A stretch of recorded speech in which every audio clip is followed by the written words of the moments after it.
안녕하세요. 저는 30대 후반 여성입니다. 현재는 결혼해서 딸아이 하나를 두고 있죠. 그리고 대기업은 아니지만 나름 큰 중견기업의 마케팅팀에서 일하고 있습니다. 결혼한 지 8년 정도 됐어요. 아이는 이제 내년이면 초등학교에 입학합니다. 아이를 낳고 오래 일을 쉬다가 지인분께 소개받아 운 좋게 지금 회사에 다니고 있어요. 남편이 벌어다주는 돈만으로는 생활이 좀 빠듯해서 다시 일을 시작했지만 제 생활에도 활력이 되고 있습니다. 일을 한다는 것이 사람의 자존감을 꽤나 올려주더라고요. 저희 시댁은 아들 둘이 있습니다. 저희 남편이 첫째고 둘째 도련님이 계십니다. 두 사람은 3살 차이인데 도련님이 결혼을 좀 늦게 하셔서 아직 신혼이세요. 둘째 며느리감이 인사 온다는 말에 온 식구가 기뻐했던 기억이 있어요. 저도 물론 기뻤습니다. 그런데 그 둘째 며느리감이자 제 손 아랫동서가 될지도 모르는 사람이 인사를 온 날, 저는 사실 많이 놀랐거든요. 제가 아는 얼굴이었어요. 고등학교 후배였습니다. 그리고 대학교 후배이기도 했고요. 반가움에 아는 척 했을 거라고 많은 분들이 생각하시겠지만, 저는 아는 척 하지 않았어요. 왜냐면 그녀의 과거가 굉장히 화려했기 때문입니다. 그녀는 저를 모르는 듯 했어요. 당연한 일이었습니다. 동급생도 아니었던 데다가 유명세를 날렸던 그녀와 달리 저는 그냥 평범한 학생이었거든요. 이 모든 이야기를 하려면 일단 그녀의 화려했던 과거 이야기부터 시작해야겠군요.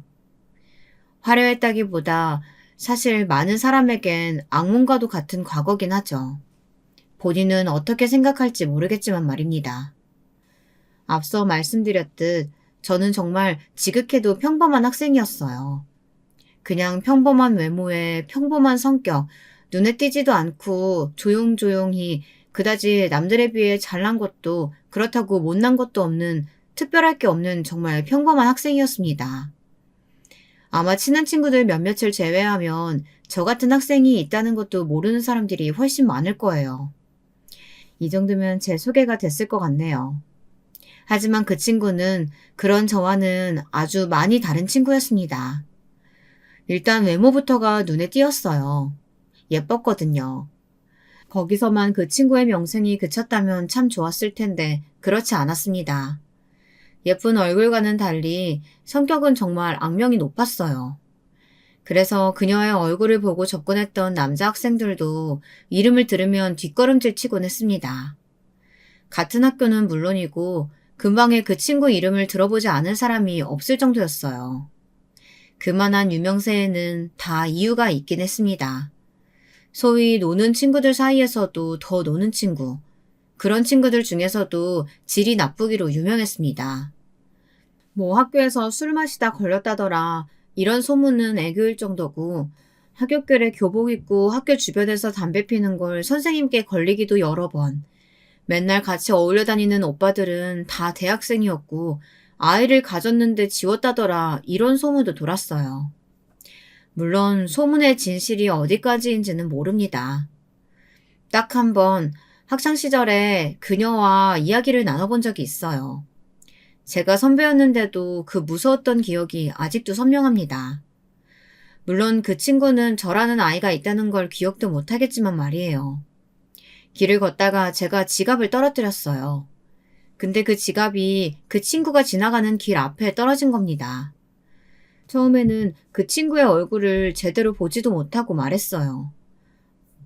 저기 그것 좀 주워 하고 말하며 고개를 들었다가 정말 화들짝 놀랐습니다. 그 친구가 지금 무슨 소리를 하냐는 얼굴로 제 앞에 서 있었거든요. 그리고는 험악한 얼굴로 지금 나한테 심부름 시키는 거냐 라고 물어왔어요. 제가 고개를 저었습니다. 그녀는 제 가슴에 달려있는 이름표색을 분명히 봤을 거거든요. 그렇다면 선배인 걸 알았을 텐데 그녀에게 그런 건 중요하지 않았어요. 당황해서 뒷걸음을 치는데 원래 그녀가 괴롭히던 아이가 멀리서 걸어왔습니다. 그녀의 관심이 거기로 이동했어요. 그리고는 제 지갑을 툭 저에게 발로 차고서는 그 친구에게 다가갔죠. 천만 다행이다. 그때는 정말 그렇게 생각했어요. 그 정도로 악명이 높은 친구였거든요. 얼마나 엄청났는지 아시겠어요? 그리고 이런 친구들은 대개 그렇듯 같은 학교 친구들을 굉장히 많이 괴롭혔습니다. 사실 괴롭혔다는 말로도 부족하죠. 지금 용어로 하면 빵 셔틀도 있었고, 주기적으로 삥을 뜯는 친구, 그 친구의 짐이나 가방만 들어주는 친구, 뭐 엄청 많은 심부름꾼들이 존재했어요. 그 중에 가장 기억에 남는, 아니, 그 학교를 나왔다면 다 아는 그런 사건이 하나 있었습니다. 그녀가 괴롭히던 친구들 중에도 유난히 말수가 작고 체구가 작아 보이는 아이가 있었어요. 그래서 그 아이가 괴롭힘 당하는 걸 보면 주위에서 다들 굉장히 안쓰러워했습니다. 도와주고 싶다는 말도 많이들 했었고요. 물론 아무도 도와주지 못했지만요. 지금 생각해보면 나라도 나서서 도와줄 걸 그런 마음이 들어요. 그 작은 어깨가 정말인지 안쓰러웠는데 제가 고3, 그 친구가 고2 때 일어났던 일이었습니다. 수업 시간에 쿵 하는 소리와 함께 뭔가가 떨어지는 소리가 났어요. 그리고 잠시 뒤 깨악하는 비명 소리가 들렸습니다. 그 소리와 함께 거의 모든 전교생이 창밖을 바라봤어요. 물론 저도 마찬가지고요. 그리고 봤던 장면을 꽤 오랜 시간 잊을 수 없었습니다. 아니, 실은 지금도 가끔 생각이 나요. 내려다본 1층엔 누군가가 뛰어내린 모습의 형체가 보였습니다. 가까이서 본 건 아니었지만 너무나 충격적인 그 모습에 각인이 너무 확실히 됐어요. 어린 나이 때 본 그런 모습은 쉽사리 잊혀지지 않잖아요. 뛰어내린 아이가 그 아이였다는 것을 확인하자마자 왜인지 모를 죄책감이 들었어요. 제가 그때 나서서 한마디만 했더라면 이런 일이 일어나지 않았을까 그런 마음이 들었습니다. 아마 그 순간 모든 학교의 학생들이 비슷한 생각을 했을 거예요. 물론 미라가 무서워서 아무도 말을 꺼내진 않았지만 말입니다. 이미라가 죽인 거지 뭐. 그래서 미라는 어떻게 된대? 그 친구 이름이 이미라였거든요. 미라는 자기가 괴롭히던 친구가 죽고 난 뒤로 학교에서 한동안 보이지 않았어요. 그리고 다시 나타난 그녀의 모습에 모든 사람이 충격을 받았습니다. 그래도 사람이 죽었는데 일말에 반성이라도 할 줄 알았거든요. 그런데 자기 때문에 죽었다는 그 친구가 죽었던 그 자리에 침을 뱉고 가는 모습을 모두가 봤던 겁니다. 그런 아이였어요. 당연히 얼굴도 이름도 잊을 수가 없었죠. 미라는 정말 신기하게도 그렇게 놀면서 다녔지만 성적은 늘 보통 정도로 나왔어요. 주변 친구들은 그걸 이해할 수 없어 했습니다. 그리고 더 재수없어 했어요. 저런 애들은 인생이 망해야 하는 건데 하면서 말이죠. 저는 그 친구랑 같은 대학에 갔어요. 학교에 엄청난 친구가 입학했더라 해서 구경 갔던 곳에 미라가 있어서 정말 깜짝 놀랐던 기억이 있습니다. 여전히 이쁘고 여전히 성격이 더럽더군요. 저런 얼굴로 입이 너무 험해서 유명해진 친구. 이렇게 들었던 기억이 있네요. 아무튼 그녀는 성인이 되어서도 정신을 차리지 못했어요. 볼 때마다 어딘가 숙취에 쩔어 있는 것 같았고요. 그리고 일단 학교에도 잘 나오지 않았어요. 가끔 나올 때마다 시선을 다 잡아 끌었는데 온몸에 명품을 두르고 다니는 것도 다니는 거였지만 그게 스폰 받은 거다, 술집에 다닌다더라 이런 소문이 정말 많이 돌았거든요. 뭐 학교 앞에 누가 데려다 주는 걸 봤는데 어떤 아빠뻘 되는 아저씨더라 그런 말들이요. 그 소문이 사실이었던 것 같아요. 왜냐면 나중에 듣기로는 원래 엄마가 장사를 하셨는데 망해서 집이 가난하다고 들었거든요. 매일 술 마시고 다닐 돈이며 그런 명품들이며 다 어디서 났겠어요. 뻔하지. 뭐가 실제인지는 몰랐지만 저는 그런 소문들은 어느 정도 믿었던 것 같아요. 고등학교 때 그 친구가 어떻게 생활했는지 봐왔으니까요. 그리고 저는 그 친구를 잊고 살았어요. 대학을 졸업하고 취직을 하고 직접적 인연이 없는 사람을 계속 기억하고 있기란 쉽지 않은 일이죠. 그런데 그 친구를 정말 상상도 하지 못했던 자리에서 보게 됐습니다. 상상이나 했겠어요. 저희 도련님 상견례 자리에서 그 친구를 보게 될 거라고 말이죠. 이미라입니다.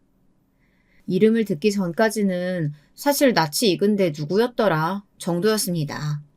하지만 이름을 듣고 나니 한 번에 생각해내지 못한 게 바보 같다는 생각이 들 정도로 그대로인 얼굴이더라고요.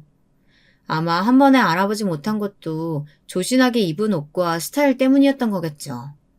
다행인지 불행인지 저를 못 알아보더라고요. 뭐 당연한 일이긴 했습니다. 저도 그래서 모른 척 했어요. 처음에는 과거가 워낙 화려한 친구였던지라 말해야 하나 싶었지만 사람이 변했을지도 모를 일이었고 또 괜히 나서서 결혼을 파토내는 것도 용기가 안 났고요. 그리고 만약에 파토가 나지 않는다면 저만 이상한 사람이 되는 거니까요. 다만 친구들은 엄청 걱정하더라고요. 저도 걱정이 안 되는 건 아니었어요. 하지만 같이 밥을 먹고 몇 번을 만나면서 별 문제가 없었기에 안심했습니다. 딱히 학교가 어디인지, 고향이 어디인지 말하지 않길래 물어보지도 않았어요. 괜히 안다고 생각하면 저를 불편하게 생각할 수도 있으니까요. 결혼식 날 작은 이슈 아닌 이슈가 있긴 했습니다. 이건 저만 아는 사실인데 결혼식장에 그 친구 어머니가 찾아왔어요. 그 죽은 아이 말입니다. 사실 처음 알아본 건 제가 아니긴 했어요. 제 친구가 와서 말해주더군요. 야, 저기 저 아줌마, 우리 고등학교 때 자살했던 그 친구 있잖아. 그 친구 어머니 같은데? 놀라서 봤더니 그분이 결혼식장 안으로 들어오고 계시더군요. 너무 놀라서 그 자리에서 굳었습니다. 쟤 결혼한다는 거 알고 파토내러 오신 거 아니야? 그 말을 듣는데 등골이 서늘하더군요. 뭐 제가 이 결혼을 반드시 사수해야 한다 이런 의무감이 있는 건 아니었지만 그래도 집안 어르신들이 다 있는 자리에 그런 일이 일어나서는 안 된다는 생각이 들었습니다. 그래서 그분에게 다가가 말을 걸었어요. 안녕하세요. 혹시 오늘 여기 신부 찾아오셨어요? 저를 빤히 보더니 그렇다고 말씀하시더군요. 그래서 제가 조용히 커피 한 잔을 하자고 말했습니다. 누구시길래 제 얼굴을 알아요? 혹시 그년 친구예요? 아니요. 저는 찾아오신 그 신부 동서될 사람이에요. 근데 나를 알아요? 같은 고등학교 나왔어요. 그러면서 사정을 이야기했죠. 원래는 그 친구와는 안면이 없었던 사이였는데 나도 상견례 날 보고 놀랐다고요. 그랬더니 왜 말리지 않았냐 그러시더군요. 그런 사람이 손 아래 동서로 들어오게 생겼는데 그걸 보고만 있었냐고요. 그래서 좋게 말씀드렸어요. 물론 그때는 너무 큰 잘못을 저지른 건 맞지만 어릴 때이기도 하고 과거의 잘못으로 아무 상관도 없는 내가 결혼 자체를 파토내기에는 주제가 넘는다고 생각했다고요. 그리고 오늘 어머님을 이렇게 보자고 한 것도 물론 마음과 심정은 너무 이해가 되고 어머님이라면 충분히 이 결혼을 파토내도 되긴 하지만 아무것도 모르고 있다가 날벼락 맞을 도련님과 시부모님들이 걱정돼서 뵙자고 한 거라고 말입니다. 물론 처음에는 그게 무슨 상관이냐며 당장 전현이 어떤 년인지 모두에게 알리겠다 하셨지만 곧 남편으로 보이는 분이 와서 같이 말리시기 시작하셨어요. 이래 봐야 우리 딸은 살아 돌아오지 않는다고 말이죠. 그런 두 분의 모습을 보는데 저도 눈물이 났습니다. 혹시 무슨 일 있으면, 아니, 연락할 일 있으면 여기로 연락해요. 그런 일 없으면 좋겠지만 사람 일이라는 게 혹시 모르니까. 주신 연락처를 휴대폰에 저장했어요. 그리고 저는 그날 일을 아무에게도 말하지 않았어요. 미라는 저에게 잘했습니다. 사람이 나이가 들면 철이 들기도 하나 보다 생각했어요. 시부모님도 알아서 챙기고 집안에 무슨 행사가 있으면 제일 먼저 와서 준비를 했고요. 일을 하는 저와 달리 자신은 지금 일을 쉬고 있으니 자신이 하는 게 당연한 거라고 말이죠. 제가 당한 일이 아니니 한발 물러서서 생각하게 된 것도 있었던 것 같아요. 사실 그 정도로 나쁜 아이는 아닐 수도 있다고요. 하지만 그건 제 착각이었습니다. 처음 쎄함을 느낀 건 어머니 생신이었어요. 분명히 생신에 모시기로 한 식당이 있었는데 거길 자기 임의로 취소하고 다른 식당으로 예약을 잡았더라고요. 그리고는 제가 예약한 식당보다 이 식당이 비싸고 더 좋고 예약하기도 힘들다는 사실을 은연중에 어필하는 거예요. 그래서 기분이 살짝 나빴지만 그냥 예약 잡기 힘든 식당을 잡아서 기분이 좋은가 보다 했습니다. 하지만 그 후로도 그런 찜찜한 일들이 몇 번 계속됐어요. 제가 늦은 걸 일부러 다 듣게 말한다거나 실수를 그냥 넘어가지 않고 꼭 어르신들이 있을 때 이야기하는 부분이 말입니다. 그래서 하루는 물어본 적도 있어요. 동서, 혹시 내가 동서한테 잘못한 거 있어? 아니요? 왜 그러시는데요? 아니, 동서가 나 싫어하나 해서. 제가 형님을 싫어할 이유가 뭐가 있어요? 혹시 제가 싫으신 건 아니고요? 그러면서 웃길래 기분 탓인가 내가 편견이 있어서 그런 건가 했습니다. 하지만 역시 아니었어요. 추석이었습니다. 회사에 갑자기 급한 일이 생겨서 퇴근을 늦게 하고 시댁에 갔더니 어머님은 잠깐 친구분을 만나러 가시고 동서 혼자 일을 하고 있더라고요. 그게 너무 미안해서 미안하다고 말했어요. 회사에 갑자기 급한 일이 생겨서 미안해. 힘들었지. 누가 보면 세상 일 혼자 다 하시는 줄 알겠어요. 맨날 뭐가 그렇게 바쁘세요? 하고 빈정거리더라고요. 그래서 제가 다시 말을 했습니다. 동서, 너무 힘들었던 건 아는데, 나 진짜 일부러 그런 거 아니야. 미안해. 그랬더니 대꾸도 없더라고요. 그래서 저도 더 이상 말을 하지 않았습니다. 하지만 그게 끝이 아니었어요. 정말 그냥 넘길 수 없는 일이 터졌습니다. 동서, 거기 소금 좀 줄래? 제가 오자마자 기다렸다는 듯 아무 일도 하지 않고 앉아있는 동서에게 말했어요. 그랬더니 아무 말 없이 벌떡 일어나서 소금을 집어오더라고요. 그래서 손을 내밀었습니다. 하지만 그녀는 저에게 소금을 쥐어줄 생각이 처음부터 없었어요. 그대로 던지더군요. 지금 뭐 하는 짓이야? 제가 너무 놀라서 소리를 질렀어요. 그러자 픽 웃더니 그대로 제 뺨을 내리쳤습니다. 이게 손이똥사라고 봐주니까 끝을 모르네. 뭐? 진짜 성질 죽이고 살랬더니 용 안 도와주네 정말. 야, 너만 이래? 어? 내가 너보다 일 더 하잖아 지금. 사실 그것도 아니었어요. 집안 행사 같은 건 한 번씩 번갈아 가면서 했고 명절 때도 오히려 제가 더 했습니다. 큰며느리라는 이유와 또 아버님이 제 음식을 좋아하셔서요.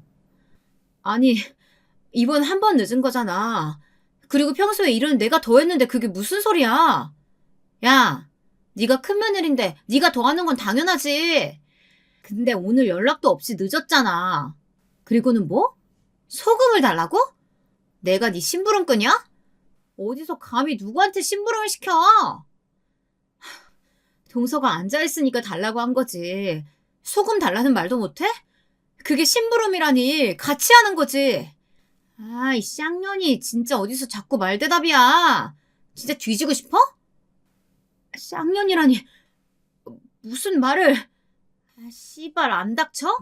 시끄럽단 말이잖아. 그러면서 제 이마를 손가락으로 밀더군요. 그때 마침 도어락이 열리는 소리가 났습니다. 그 소리를 듣자마자 동서는 표정이 바뀌더군요.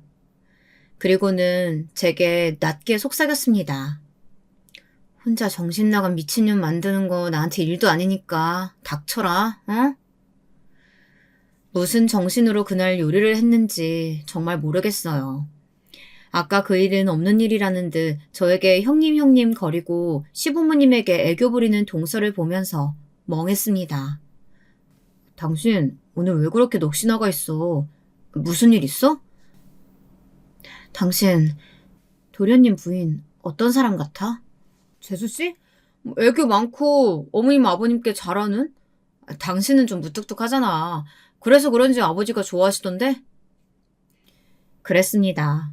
저는 좀 무뚝뚝한 편이고 그 친구는 애교가 많은 편이었어요. 시부모님들이 처음부터 마음에 들어하는 게 느껴졌어요.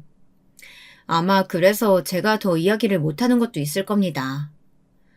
집으로 가는 길에 남편에게 오늘 있었던 일과 그 친구의 정체에 대해 말했어요.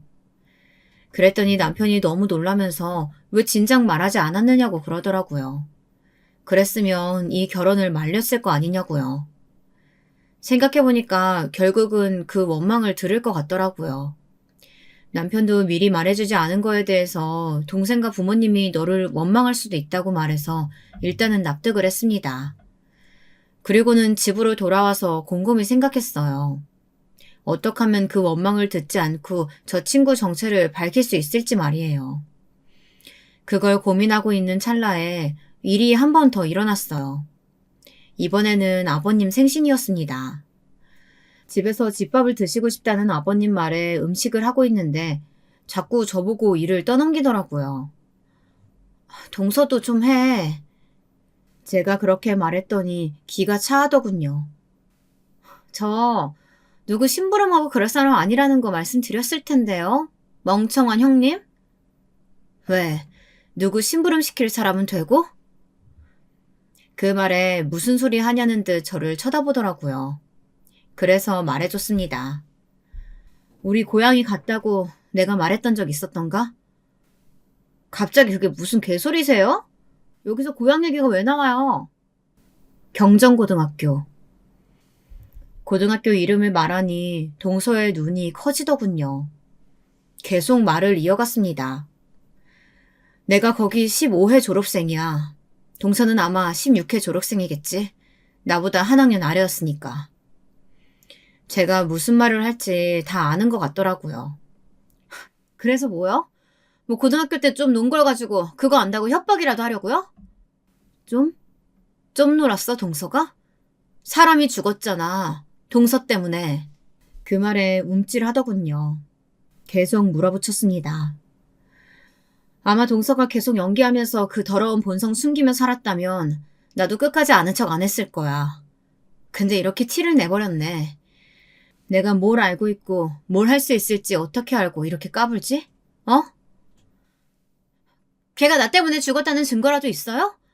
그냥 걔는 학업 스트레스 때문에 죽은 거거든요? 갑자기 존댓말을 쓰더군요. 어이가 없어서 웃음이 나왔습니다.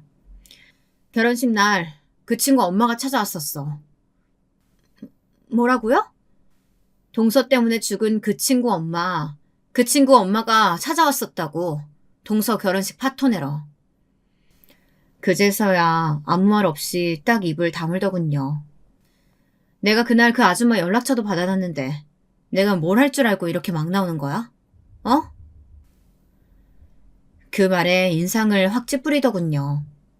그리고 뭔가를 고민하는 게 보였습니다. 그리고는 다짜고짜 저를 사람이 아무도 없는 방으로 끌고 가더군요. 뭘 하려나 싶어서 그냥 따라갔어요. 여차하면 다 폭로할 생각으로 말이죠. 그런데 문을 닫자마자 무릎을 꿇더라고요. 형님, 제가 너무너무 잘못했어요. 죽을 죄를 지었어요. 정말 아무한테도 말씀 안 해주시면 안 될까요? 저 그것 때문에 전 직장도 잘리고 이미 벌 받을 만큼 받았어요. 그것 때문에 이혼까지 당할 수는 없어요. 제발요. 하면서 싹싹 빌더군요. 그 모습을 가만히 보고 있다가 생각해보겠다는 말을 하고 나왔습니다. 그달은 처음에 봤던 그 모습 그대로 저에게 상당히 친절하게 끝까지 지냈어요. 이 모든 이야기를 친구에게 해줬더니 친구는 절대 봐줘서는 안 된다더군요. 그 정도면 사람 절대 변하지 않는다고 말입니다. 물론 저도 동의하긴 했어요. 하지만 이대로 그냥 터뜨리기엔 처음에 모른 척한 제 잘못도 있어서 많이 망설여지긴 했습니다. 그러던 중 그런 고민을 아예 하지 않게 해버린 사건이 또 하나 발생했어요. 어느 날 어머님께 전화가 왔습니다. 그래서 나가봤더니 어머님이 다짜고짜 물으시더군요. 네가 미라 협박 중이라는데 맞는 거니? 그게 무슨 소리세요? 미라가 너한테는 절대 말하지 말라고 했는데 나는 도저히 확인을 안 하고는 못 넘어가겠더구나. 네가 좀 무뚝뚝하고 그래서 그렇지 내가 봐온 너는 참 좋은 아인데. 이야기를 들어본 즉슨 제가 고등학교 때 자신을 괴롭히던 선배였다고 했더더군요. 얼굴이 많이 변해서 못 알아봤다면서요. 그래서 자기가 그 후배라고 했더니 아무한테도 이야기하지 말라면서 협박을 했다고요. 정말 그랬다고요? 기가 찼습니다. 이런 식으로 나올 거라고는 예상을 하지 못했거든요. 저는 정말 쥐죽은 듯이 있을 줄 알았는데 아무래도 어머님이 자신을 좋아하는 것 같으니까 무리수를 둔 것 같더라고요. 아무리 자기에게 살갑게 대해줘도 저랑 지내고 저랑 봐온 세월이 덜 길다던 것을 간과한 것 같았습니다. 어머님 아시잖아요. 저 소심해서 누굴 괴롭히고 그럴 성격 못 돼요. 그러니까 네가 그럴 애가 아니라서 절대 너한테는 말하지 말고 나만 알고 있으라는 거 물어보러 왔다. 그럼 둘째는 대체 왜 그러는 거니? 정말 저는 말하지 않으려고 했어요. 그 친구만 조용히 지낸다면 말이죠. 하지만 이렇게 된 이상 저도 말할 수밖에 없었습니다. 그래서 어머님께 여태 있었던 일에 대해 말을 다 했어요. 그랬더니 어머님이 굉장히 놀라시더군요. 뭐 조용히 지냈을 것 같은 성격이 아니긴 했지만 어머님 생각보다 더 화려한 이력 때문이었겠죠. 내가 어떻게 해야 되겠니?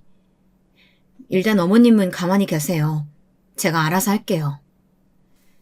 그리고는 곧장 전에 결혼식장에서 봤던 그 친구의 어머님께 전화를 했습니다. 전화를 해서 제가 누군지 말씀드리니 저를 만나러 바로 나와주시더군요. 정신 못 차렸을 거라고 생각했어요. 그 일이 있고 나서도 제대로 사과받은 적이 없다고 하셨어요. 저는 거기까지는 알지 못했어서 정말 놀랐습니다. 그래도 사과는 제대로 할 줄 알았거든요. 근데 사과는커녕 자기는 잘못한 게 없단 말만 반복했다고 하더군요. 그리고 몇 번이고 찾아갔지만 나중에는 미친 아줌마 취급하면서 경찰서에도 신고했었다고요. 그 말을 들으니 죄송스러워졌어요. 그 업보를 숨겨주려 했던 제 자신에게 말입니다. 그리고 뭔가 그 어머님을 도와주고 싶은 마음이 생겼어요. 그래서 어머님의 허락하에 인터넷 유명 커뮤니티에 글을 쓰기 시작했습니다. 그 글의 내용을 좀 들려드릴게요. 글 제목은 이랬어요. 고등학교 때 친구를 괴롭혀서 자살까지 하게 만든 동서가 생겼다면 여러분은 가족에게 이걸 알리실 건가요? 안녕하세요. 저는 말 그대로 지금 저런 고민을 하고 있는 사람입니다.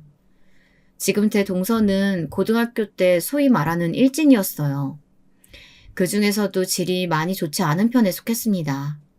친구들이 보는 앞에서 자기가 마음에 안 든다는 이유로 다른 친구들을 때리기도 하고 급식실에서 장난으로 친구들 발을 걸어 넘어뜨린 다음 음식물을 다 뒤집어 쓴 친구들을 보며 낄낄거리던 그런 사람이었어요. 학교 교문 앞에서 교복을 입은 채 담배를 피는 건 아무렇지 않게 해왔고요. 다들 그 친구의 눈에 띄지 않으려고 숨죽여 학교 생활을 했습니다. 그 친구는 주기적으로 돌아가면서 몇 명에게 돈을 빼앗았었는데 그 중에 죽은 친구가 있었습니다. 그 죽은 친구는 집안 형편이 어려워서 참고서나 교복 같은 것들도 다른 사람들 것을 물러받았었죠. 동서는 그 친구의 사정을 알면서도 그 친구에게 돈을 빼앗아 갔어요. 알바를 해서 동서에게 돈을 주던 그 친구가 어느 날은 더 이상 알바를 할 수 없게 되어 동서에게 돈을 줄 수 없다고 하자 정말 모든 전교생이 보는 앞에서 그 친구의 가난함을 조롱하고 이미 해질 대로 해진 교복을 잡아 뜯었어요. 그 친구는 모두가 수업하던 중이었던 오후에 옥상에서 몸을 던졌어요. 저는 그 친구의 한 학년 위라 직접적인 괴롭힌 수위는 전달받은 것들이 많지 않습니다. 하지만 뚜렷하게 기억이 나는 한 가지는 그 친구가 뛰어내렸던 그날의 모습이었어요. 그 기억은 정말 한동안 잊을 수 없을 만큼 충격적이었습니다. 그런 사람이 제 동서예요. 처음에는 세월이 세월인지라 못 알아봤었는데 이름을 듣는 순간 알았습니다. 그때 그 사람이라는 걸 말이죠. 결혼을 말려볼까도 고민했지만 이미 신뢰를 얻은 사람의 과거 허물을 함부로 밝히는 게 망설여졌어요. 제가 그렇게 고민하는 사이 도련님은 동서와 결혼을 하고 신혼살림을 차렸습니다. 그 이후에도 걱정스럽긴 했으나 동서는 저와 시어머니에게 무척 잘했기 때문에 이 사람이 변했나 보다 그냥 그렇게 가볍게만 생각했어요. 사람은 그렇게 쉽게 변하지 않는다는 것을 알았으면 좋았겠지만요. 그때는 미처 몰랐습니다. 동서가 변하지 않았다는 걸 알게 된 건 제가 회사 일 때문에 명절 음식을 하던 날 조금 늦게 갔을 때였어요. 그동안은 정말 맹세코 한 번도 그런 일이 없었는데 그날은 어쩔 수 없이 늦게 도착했습니다. 어머님이 마침 자리를 비우시고 동서 혼자 부엌에 있길래 너무 미안한 마음에 빨리 팔을 걷어붙였어요. 그리고 한동안은 제가 했습니다. 동서는 쉬고 있었고요. 근데 국자를 들고 있어서 손이 없어서 소금을 가져다 달라는 부탁에 대뜸 쌍욕부터 하며 제 뺨을 때리더군요. 내가 어떤 사람인지 아냐면서요. 당연히 알았죠. 몰랐으면 좋았을 과거까지 말입니다. 그때 깨달았어요. 사람은 쉽게 변하는 게 아니고 동서 또한 하나도 변하지 않았다는 사실을 말입니다. 그 순간 뼈저리게 후회가 되더군요. 왜 이 결혼을 진작에 말리지 않았는지 대해서 말입니다. 사실 도련님의 결혼식 날 어디서 소식을 들으셨는지 죽은 그 친구 어머님이 결혼식장을 찾아오셨거든요. 제가 오늘은 참으시라 부탁드리고 연락처만 받고 다시 보낸 게 너무너무 후회가 됩니다.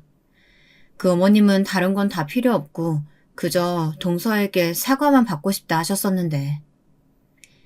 그리고 글의 말미에는 어느 지역에서 있었던 일인지 제가 어떤 생각으로 처음에 비밀로 했는지 그리고 그 동서가 저에게 어떻게 했는지 그리고 그 죽은 친구의 어머님이 지금 어떻게 지내시는지까지 모든 이야기를 아주 상세하게 적었습니다.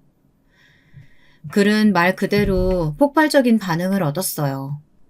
일부러 지역이나 학교를 특정 지을 수 있게 글을 썼기 때문에 누구인지 저희 학교를 아는 사람은 모두가 알 수 있었습니다. 그리고 며칠 뒤 그 글을 읽었는지 동서에게 전화가 왔어요. 비밀로 한 거 아니었어요? 지금 이게 뭐 하는 짓이에요? 그건 네가 뒤에서 딴짓 안 할 때 이야기지. 너 어머님한테도 이상한 소리 했다며? 말도 안 되는 이야기 꾸며가면서. 어머니가 아무리 너를 이뻐하는 것 같아도 너랑 지낸 세월이 더 긴데 누굴 더 신뢰하겠니? 나한테 와서 물으시더라. 그게 진짠지. 그럼 내가 그걸 들었는데 모른 척하고 그냥 당해줄 줄 알았니? 그래도 이런 식으로 폭로를 하실 필요는 없었잖아요. 그냥 가족들한테만 처음엔 말할 생각이었는데 그 어머님 만나고 생각이 바뀌었어. 한 번도 제대로 사과한 적 없다면서. 그렇게 말했더니 이를 악무는 게 보이더라고요. 그리고는 결국 자기 분을 못 누른 듯 막 소리 지르기 시작했습니다. 미친년이 존나 지 일도 아닌데 왜 나서서 오지랖이야? 야, 너 진짜 죽고 싶어? 그러면서 갑자기 제 머리채를 잡더군요. 사람들이 보던 말던 신경 쓰지 않는 것 같았습니다. 머리 놔. 안 놔? 너 같은 애들은 맞아야 정신을 차리지. 내가 한두 번 봐주면 주제도 모르고 기어오르는 애들. 주제? 나랑 지금 일진놀이 하니? 집어를 걔 못 준다더니 아직도 이러는 거야? 뭐? 말 다 했어? 사람들이 하나둘 몰려들기 시작했어요. 대낮에 머리채를 붙잡고 있는 여자 둘이라니 좋은 구경거리긴 했죠. 동서는 제 머리를 놓을 생각이 없어 보였습니다. 근데 문제는 그 커피숍이 저희 집과 시댁의 주변이었고 그 장면을 어머님과 어머님 친구분들이 지나다가 우연히 보셨다는 겁니다. 어머, 너네 지금 여기서 뭐 하는 거니? 그 소리에 놀라서 보니 시어머님이 정말 놀란 것 같은 얼굴로 저희를 보고 계시더라고요. 동서가 움찔하는 게 느껴졌습니다. 제 머리채를 잡고 있는 손에서는 힘이 풀리더라고요. 제가 그 손을 풀고 머리를 정리했습니다. 그리고 너무 민망한 상황이었지만 애써 웃으며 인사를 했어요. 너네 둘, 오늘 집으로 좀 오거라. 그리고는 굳은 표정으로 돌아가셨어요. 동서가 큰일 났다는 얼굴로 머리를 쥐고 뜯더군요. 나이를 먹었으면 감정을 좀 다스릴 줄도 알아야지. 이게 뭐야? 스스로 다 자폭한 꼴이잖아. 그렇게 말해주고는 돌아서서 나왔습니다. 그리고는 남편에게 전화해서 오늘 있었던 일에 대해 이야기를 했어요. 그랬더니 자기도 온다고 하는 걸 겨우 뜯어말렸습니다. 집에 잠깐 들러서 옷과 머리를 단정히 정리하고 어머님 집으로 갔어요. 어머님이 굉장히 심란한 얼굴로 앉아 계셨습니다. 그 말이 다 사실이냐? 어머님은 동서에게 그 질문부터 하시더군요. 동서는 한숨을 푹 쉬더니 말을 시작했습니다. 제가 고등학교 때 친구들 사이에서 유명했던 건 맞아요.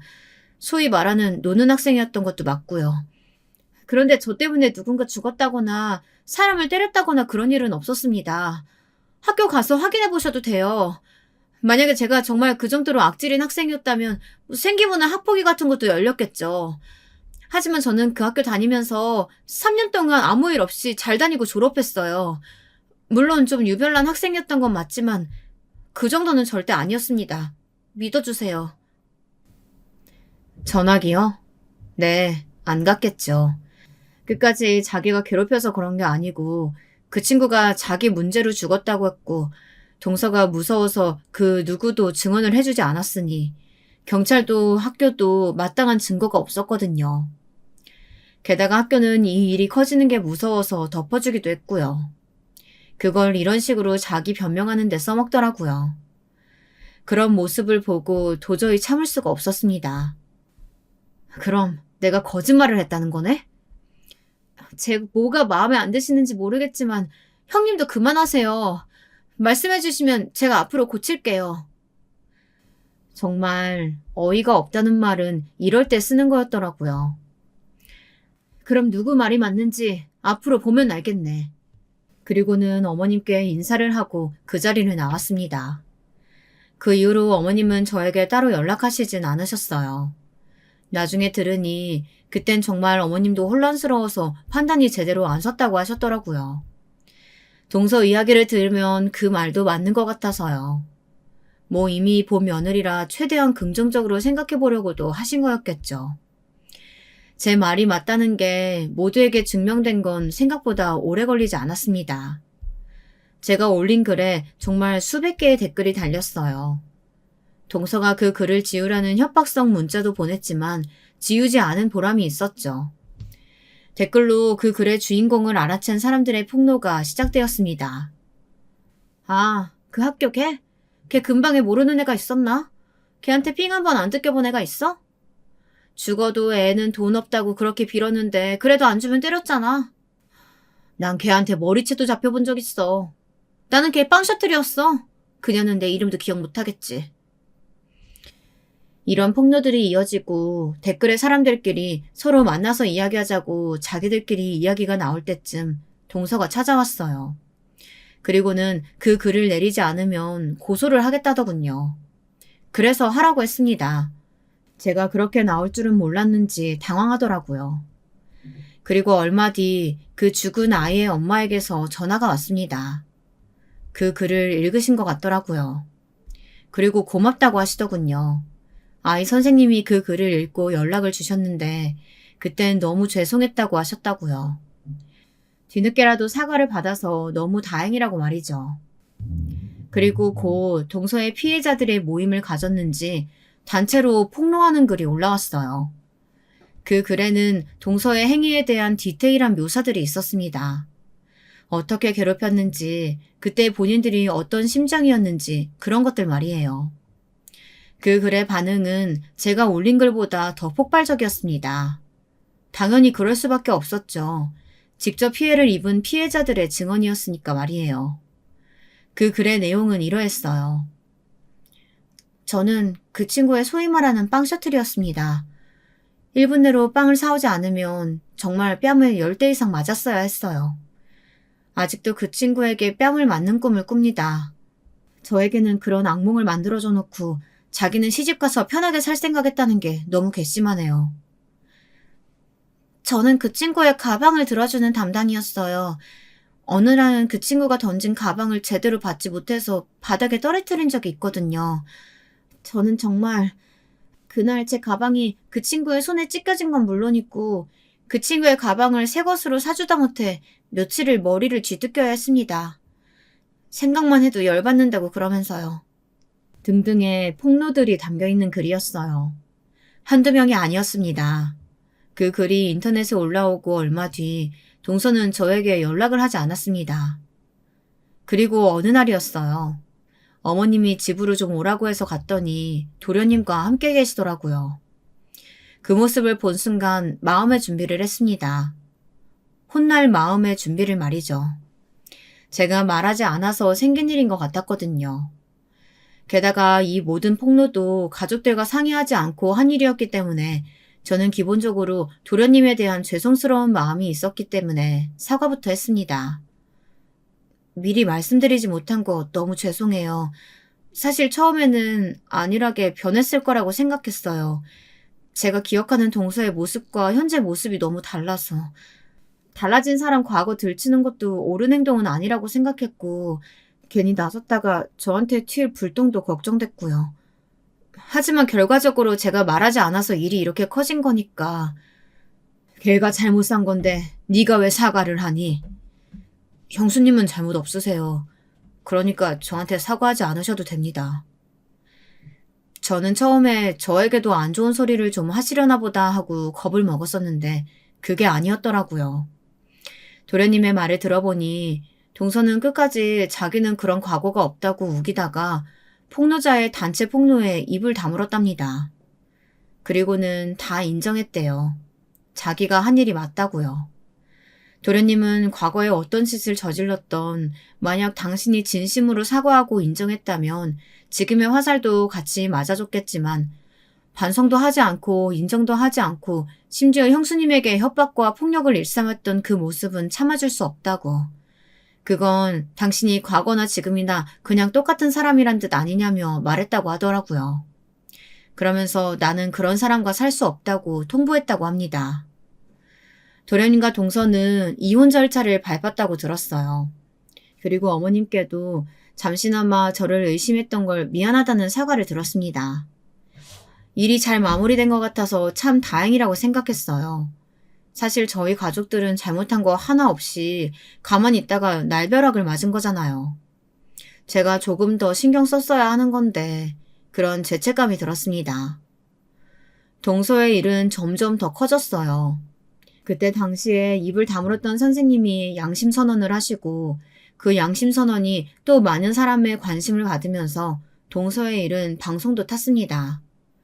그야말로 전국구 유명 인사가 된 거죠. 도련님과 이혼이 확정되던 그날이었어요. 집으로 동서, 아니 미라가 찾아왔습니다. 다 너 때문이야. 다 저 때문이라고 하더군요. 그래서 사실을 말해줬습니다. 이건 네가 만든 미래야. 네가 과거에 그렇게 살지 않았다면 이런 일은 일어나지 않았을 거야. 네가 그렇게 살았기 때문에 이런 일이 일어난 거지. 나 때문이 아니라는 말이야. 너만 입 다물었으면 아무도 몰랐을 거야. 과연 그랬을까? 언젠가 모두가 알게 됐을 거야. 네 결혼식장에서도 내가 막지 않았으면 그 친구 어머님이 다 이야기했을 거고. 아니야?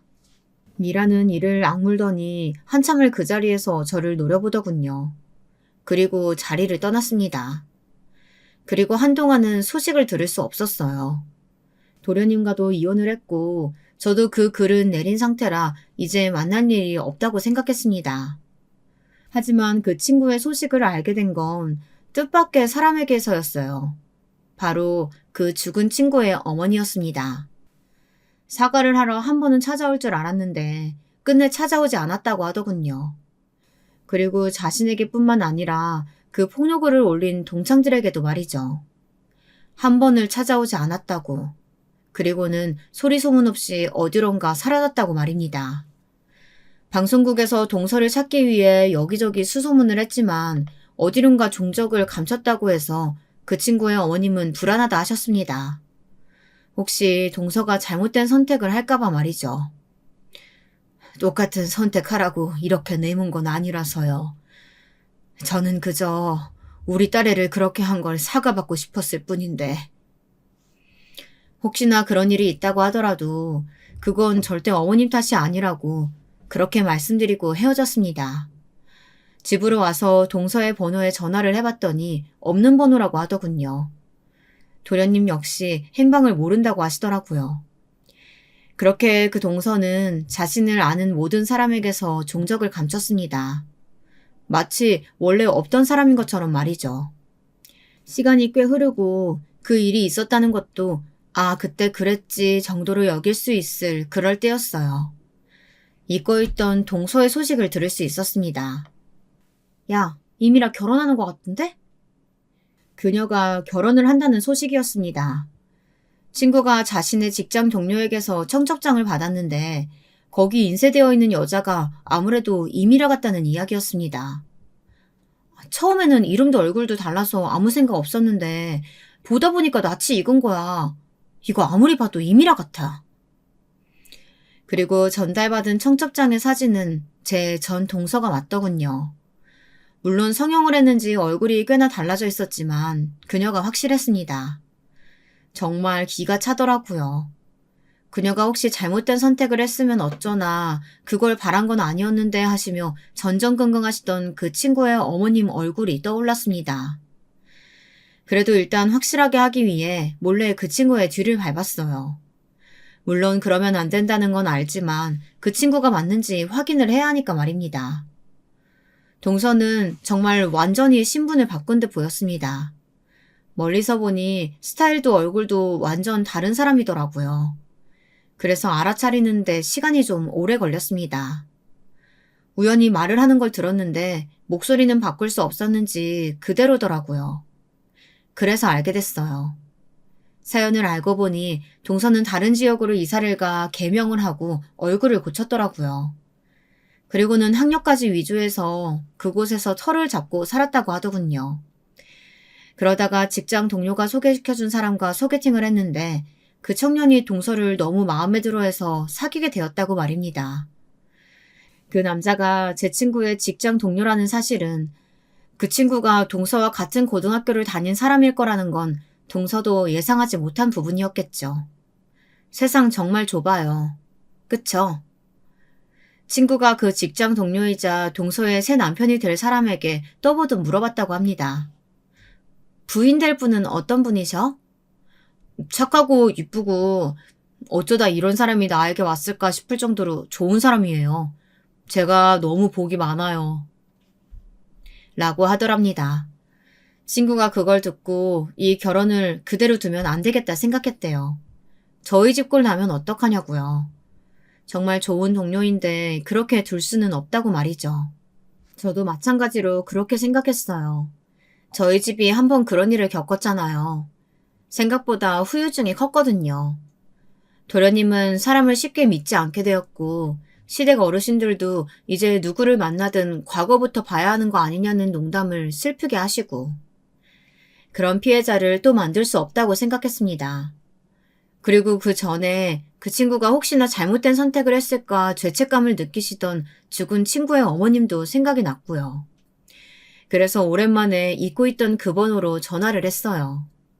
그리고 소식과 함께 청첩장 사진을 보내드렸습니다. 그 친구 어머니가 아시고 그 소식은 곧 그때 인터넷에 같이 폭로글을 올렸던 친구들에게도 들어간 모양이었어요. 그리고 그 결혼식은 식 전에 파토가 났습니다. 자신의 정체를 숨기고 하는 결혼식이었던 모양이더라고요. 동서가 다니는 회사에 동서가 사실 세간의 이슈였던 그 학교폭력 사건의 가해자다라는 글이 다시 올라가고 그 글이 다시 주목을 받았어요. 그리고는 곧 파혼을 당했다고 하더라고요. 동서의 파혼 소식을 전해 듣고 친구와 술 한잔을 했습니다.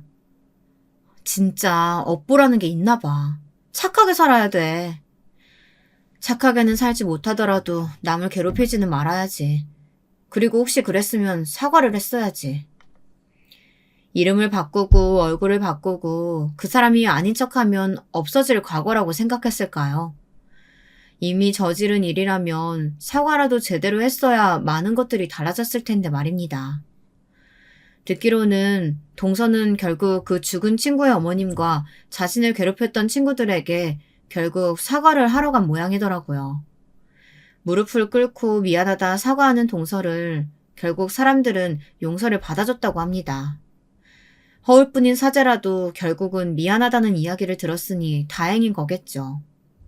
그렇게 사과를 하고 사죄를 했지만 이미 소문이 날 대로 다 났고 얼굴이 팔릴 대로 다 팔렸던지라 동서는 자신의 평판을 바뀌기 위해서 엄청나게 많은 노력을 해야 할 겁니다. 그래도 그 평판이 바뀔 수 있을지 없을지는 미지수고요. 그건 동서가 감내해야 할 몫이겠죠. 어느 날 술을 먹었는지 취한 목소리로 저에게 전화가 왔더군요. 그리고 이렇게 묻더라고요. 제가 그날 형님 머리채 잡지 않았으면 저 아직도 그 집 며느리로 잘 살고 있을까요? 그 말에 제가 해줬던 대답이 기억납니다. 동서가 저지른 일은 결국 어떻게 해서든 다시 동서의 업보로 되돌아왔을 거라고 말입니다.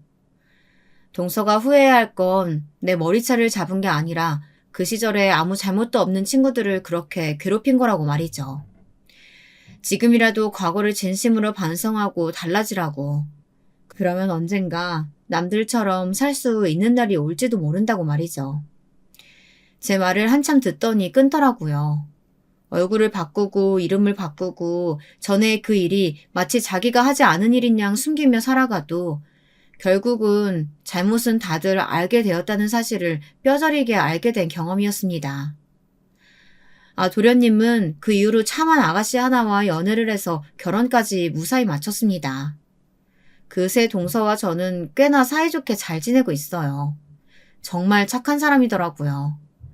이렇게 좋은 사람을 만나려고 그런 일이 있었나 싶은 생각도 들기도 하고요. 지금은 모두가 그 일은 잊고 잘 지내고 있어요. 그 이후로 그 죽은 친구의 어머님을 만난 적이 있어요. 그 전보다 많이 편해지신 듯 보였습니다. 그리고 한 것도 없는 저에게 자꾸 고맙다는 이야기를 하시더라고요.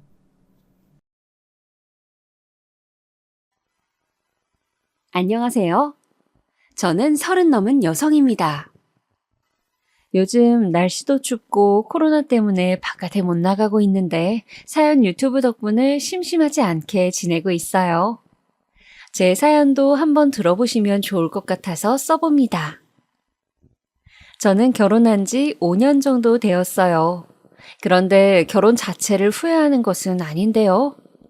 결혼한 시댁이 너무 별로라서 결혼한 게 힘들 때는 많이 있었어요.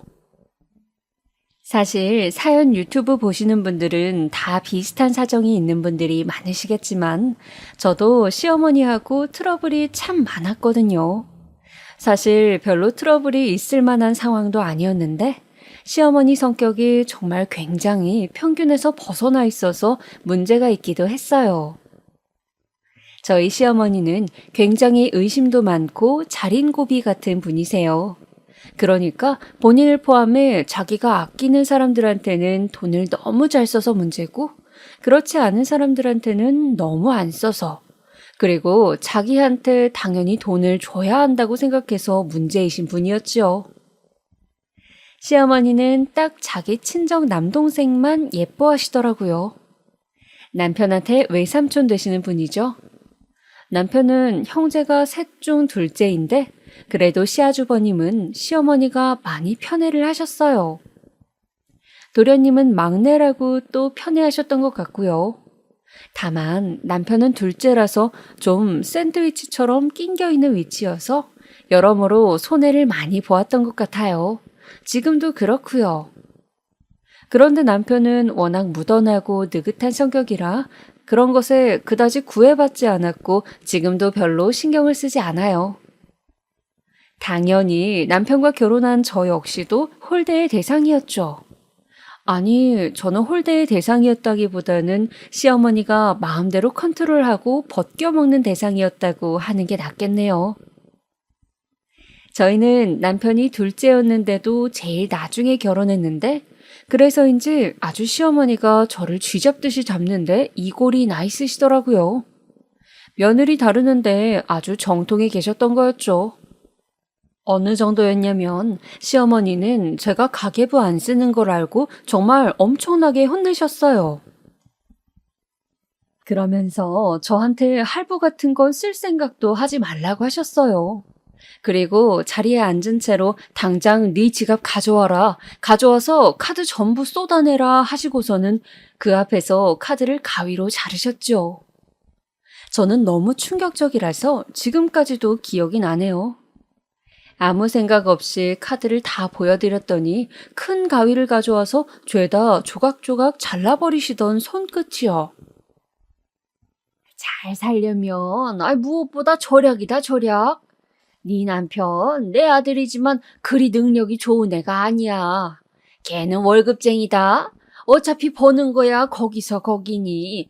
꼭 돈을 아주 잘 아껴야 지금 우리처럼 서울에 집도 사고 잘 살게 되는 거다.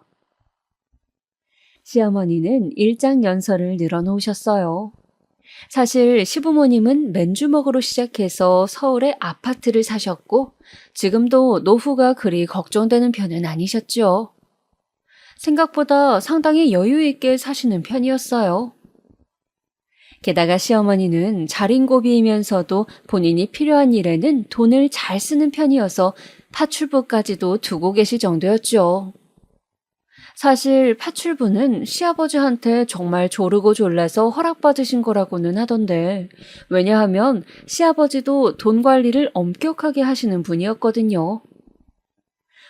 큰 돈 관리만 엄격하시고 생활비 한도 내에서는 시어머니가 자유롭게 쓰시는 정도는 허락하셨기에 시어머니가 멋대로 구시는 거긴 했지만요. 대신 시아버지는 각종 보증이나 대출, 주식 같은 쪽으로는 아주 엄격하게 금지하셨어요. 예전에 시어머니가 그쪽으로 사고를 친 적이 있다고 하시더라고요. 하여튼 시어머니는 저한테 카드를 빼앗아서 죄다 잘라놓으시고서는 가계부를 하나 가져와서 쓰라고 던져주셨어요. 너 오늘부터 이거 쓰고 일주일에 한 번씩 와서 나한테 검사 받아라. 네? 하지만 어머님. 다른 소리 말고 너 소비 습관을 내가 딱 잡아주마. 어디 내 아들 돈을 날로 먹으려고 해. 전업주부면 그에 걸맞게 완벽하게 살림을 해야 하는 거다. 그게 억울하면 너도 돈을 벌어오면 되는 거야. 저는 너무 억울했지만 경험이 별로 없었기 때문에 과연 이걸 참아야 하는지 말아야 하는지도 알 수가 없더라고요. 제가 남편이 왔을 때 이거 너무한 거 아니냐고 난리를 쳤지만 남편은 워낙 무던하고 느긋한 사람이라 태평하게 굴더라고요. 와, 뭐 어떠냐, 괜찮다 소리만 하는데 남편을 그때 정말 때려주고 싶더라고요. 주먹이 오는데 남편은 또 다른 때에는 너무 온화하고 괜찮은 사람이어서 제대로 싸우지도 못했고요.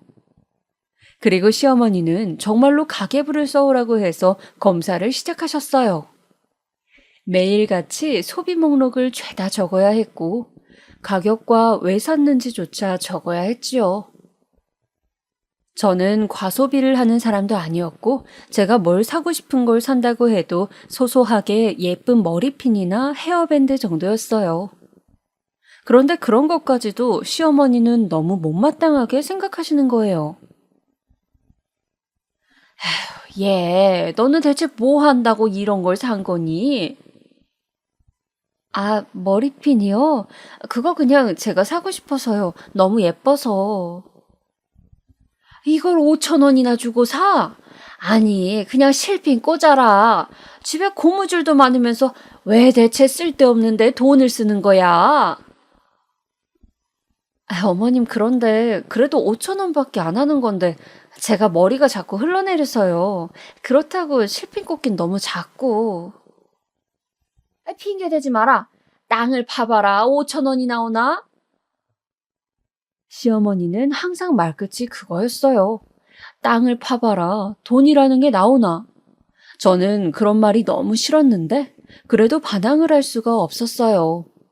제가 정말 잘못하는 건가 싶기도 했고 시어머니한테 감히 말대꾸라도 했다가는 시아버지까지 나서서 저를 꾸지람하실 거였으니까요.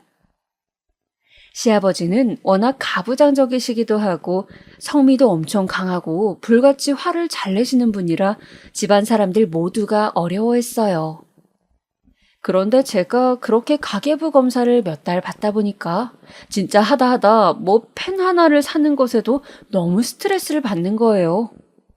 제가 인터넷 쇼핑몰을 켜놓고서 작은 수건 하나를 계속 카트에 담았다 뺐다가 하는 걸 보고서 남편이 그러더라고요. 너 왜 그렇게 고민을 해? 그냥 사, 수건. 수건 필요하잖아.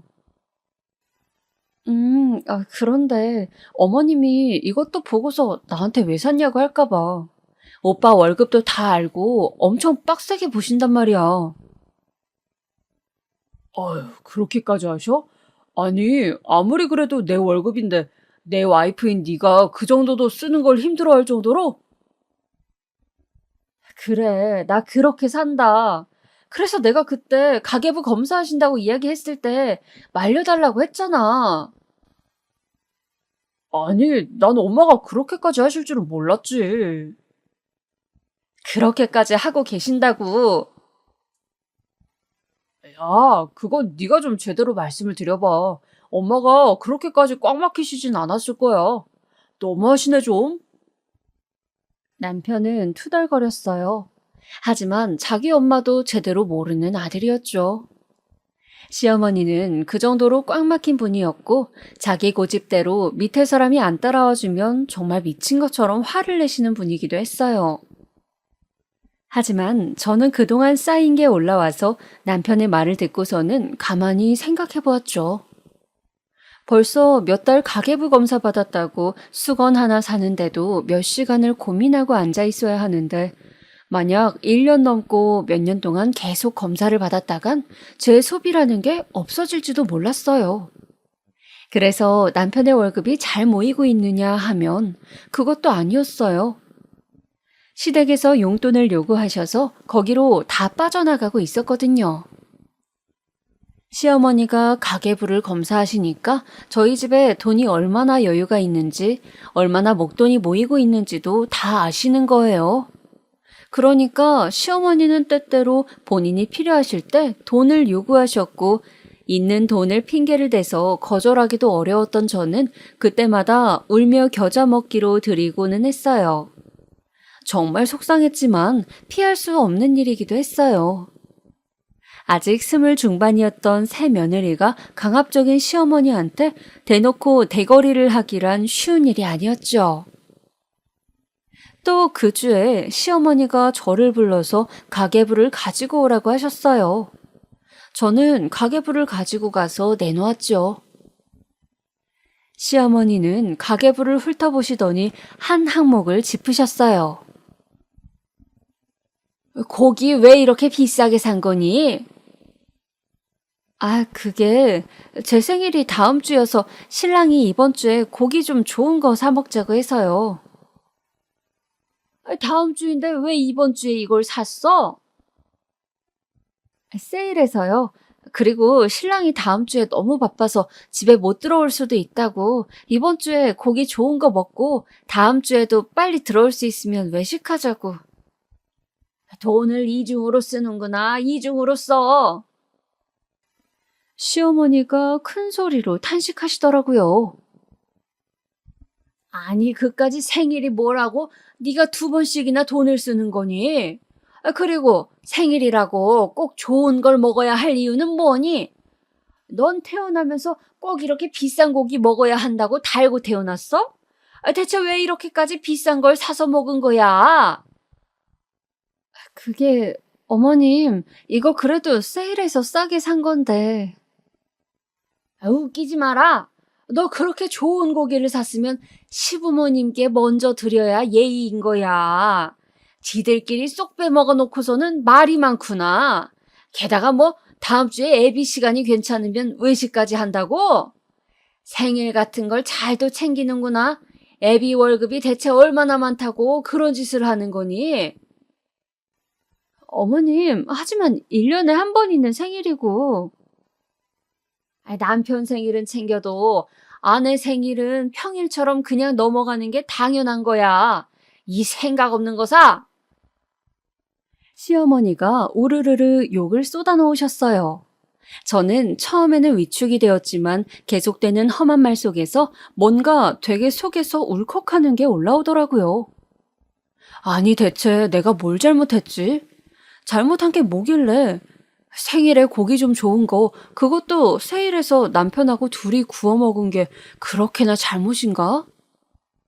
그러는 시어머니는 사실 본인 생신에 한우 툭불짜리 사오라고 해서 점심에 구워 드시고 저녁 때는 가족 전체가 나가서 외식을 하고는 했어요.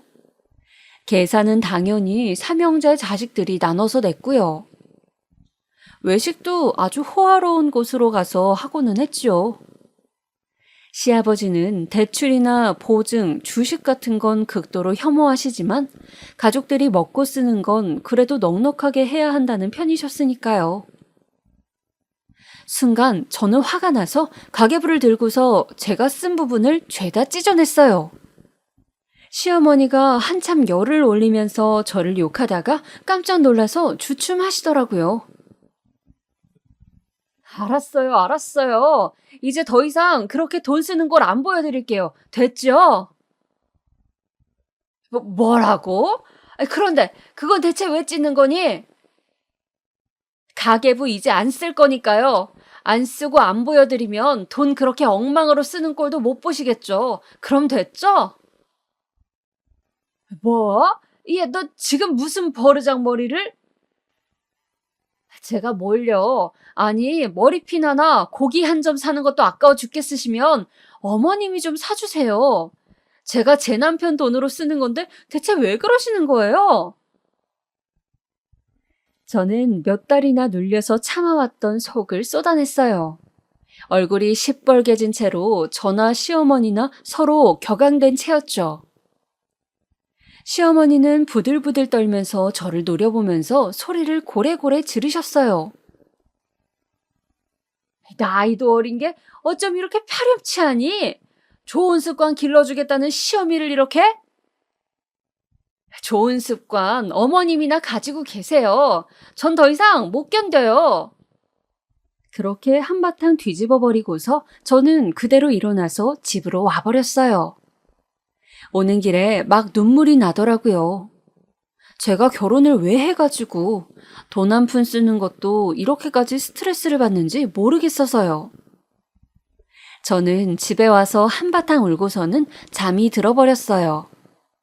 저녁 때 퇴근해서 온 남편이 저를 깨울 때까지 아주 깊이 잤지요.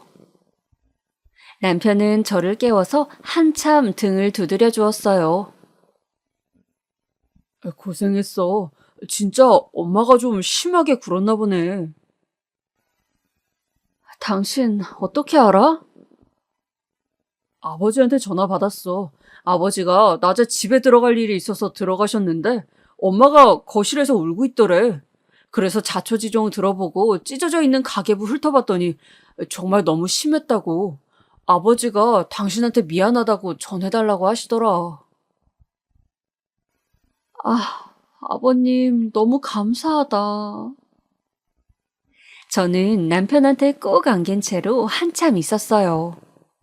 시아버지가 시어머니와는 완전히 다른 성격이셔서 정말 다행이었죠. 다음 주에 시아버지가 저희 부부를 부르셨어요. 남편하고 제가 시댁으로 갔더니 이미 식사를 해놓으셨더라고요.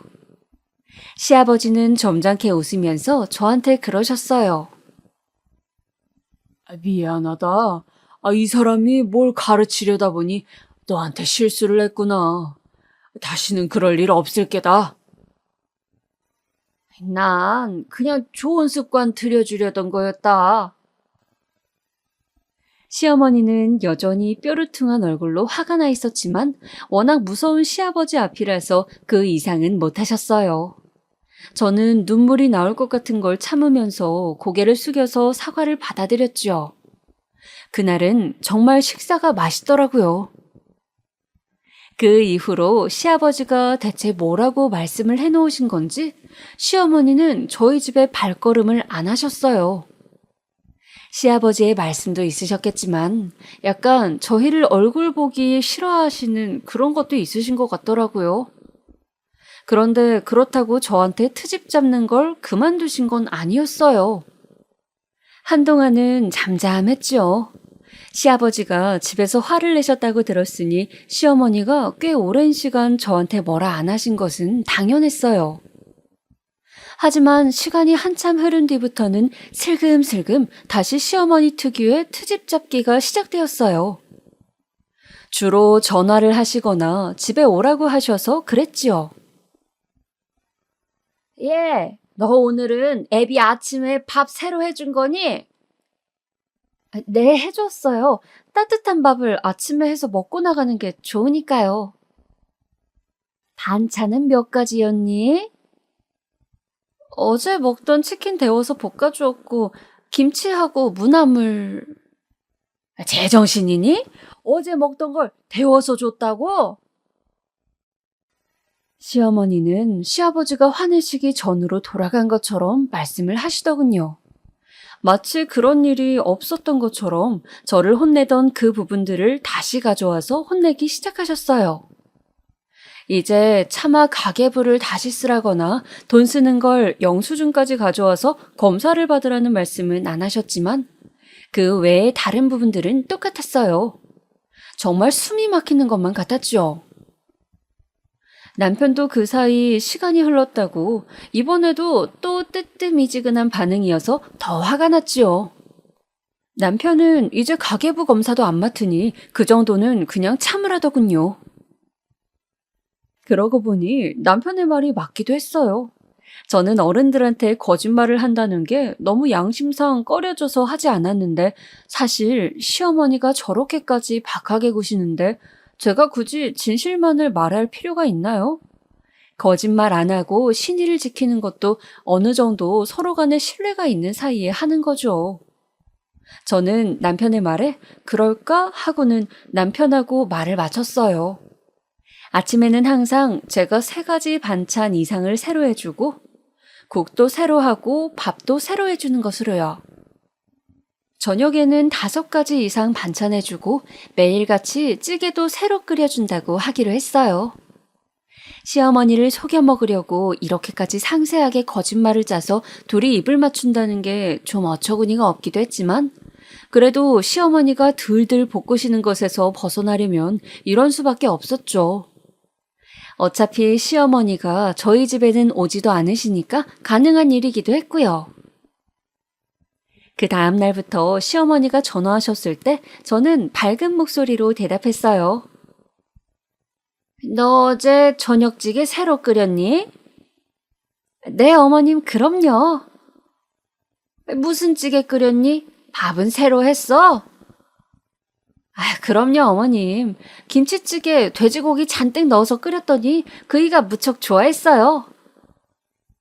애비가? 김치찌개는 안 좋아할 텐데. 그래도 제가 끓여준 것은 잘 먹던데요. 밥 한 공기도 남기지 않고 아주 싹 비웠어요. 그래? 시어머니는 미심쩍다는 듯한 말투였어요. 항상 제가 어물거리면서 대답을 제대로 하지 못해서 시어머니에게 혼나고 통화가 끝나는 패턴이었는데 이번에는 묘하게 제가 당당하게 죄다 대답을 했다는 거였죠. 그리고 저녁 때 집으로 돌아온 남편이 신나서 저한테 묻더라고요. 사실 어제는 저희가 치킨 배달을 시켜서 저녁을 때운 날이었어요. 하지만 남편과 말을 맞추기를 일주일 동안 찌개와 반찬 메뉴를 짜서 그걸 서로의 수첩에 적어두고서 어제 저녁엔 뭘 먹었다고 시어머니에게 대답하기로 했거든요. 시어머니를 성공적으로 속여 넘긴 게 그때는 그렇게 좋더라고요. 저는 남편하고 깔깔 웃으면서 그날은 정말로 흰쌀밥을 새로 해서 김치찌개에 돼지고기를 듬뿍 넣어서 끓여주었어요. 남편이 정말로 맛나게 싹싹 잘 먹더라고요. 사실 내버려두면 저는 나름대로 남편한테 음식도 잘 해주는 편이었어요. 당연히 외식도 하고 싶을 때가 많으니까 치킨이나 피자, 햄버거 등을 시켜서 배달해다 먹는 경우도 많기는 했지요. 하지만 저희는 아직 젊었고 당연히 기름지고 자극적인 음식도 먹고 싶은 때가 많았으니까요. 시어머니는 그런 걸 조금도 이해 못하겠다는 듯이 구셨는데 남편은 그게 이해가 안 간다고 말했어요. 사실 우리 엄마도 음식 되게 못했거든. 정말? 그래도 지금은 괜찮으시던데. 그건 자기가 매일 우리 집에 가서 밥을 먹은 건 아니니까 그렇지. 맨날 같은 음식만 내놓으시거나 아니면 다른 걸 시도하면 완전 음식이 먹을 수도 없는 경우가 많았어. 남편은 고개를 절레절레 흔들었어요. 하다못해 김치도 너무 짜거나 너무 맵거나 둘 중 하나라서 아무도 우리 집 김치는 안 먹었어. 그래서 결국 김치 사다 먹기 시작했고 지금도 산 김치 드시잖아, 우리 집에서는. 지금도? 아니, 지금 김치 어머님이 담그신 게 아니야?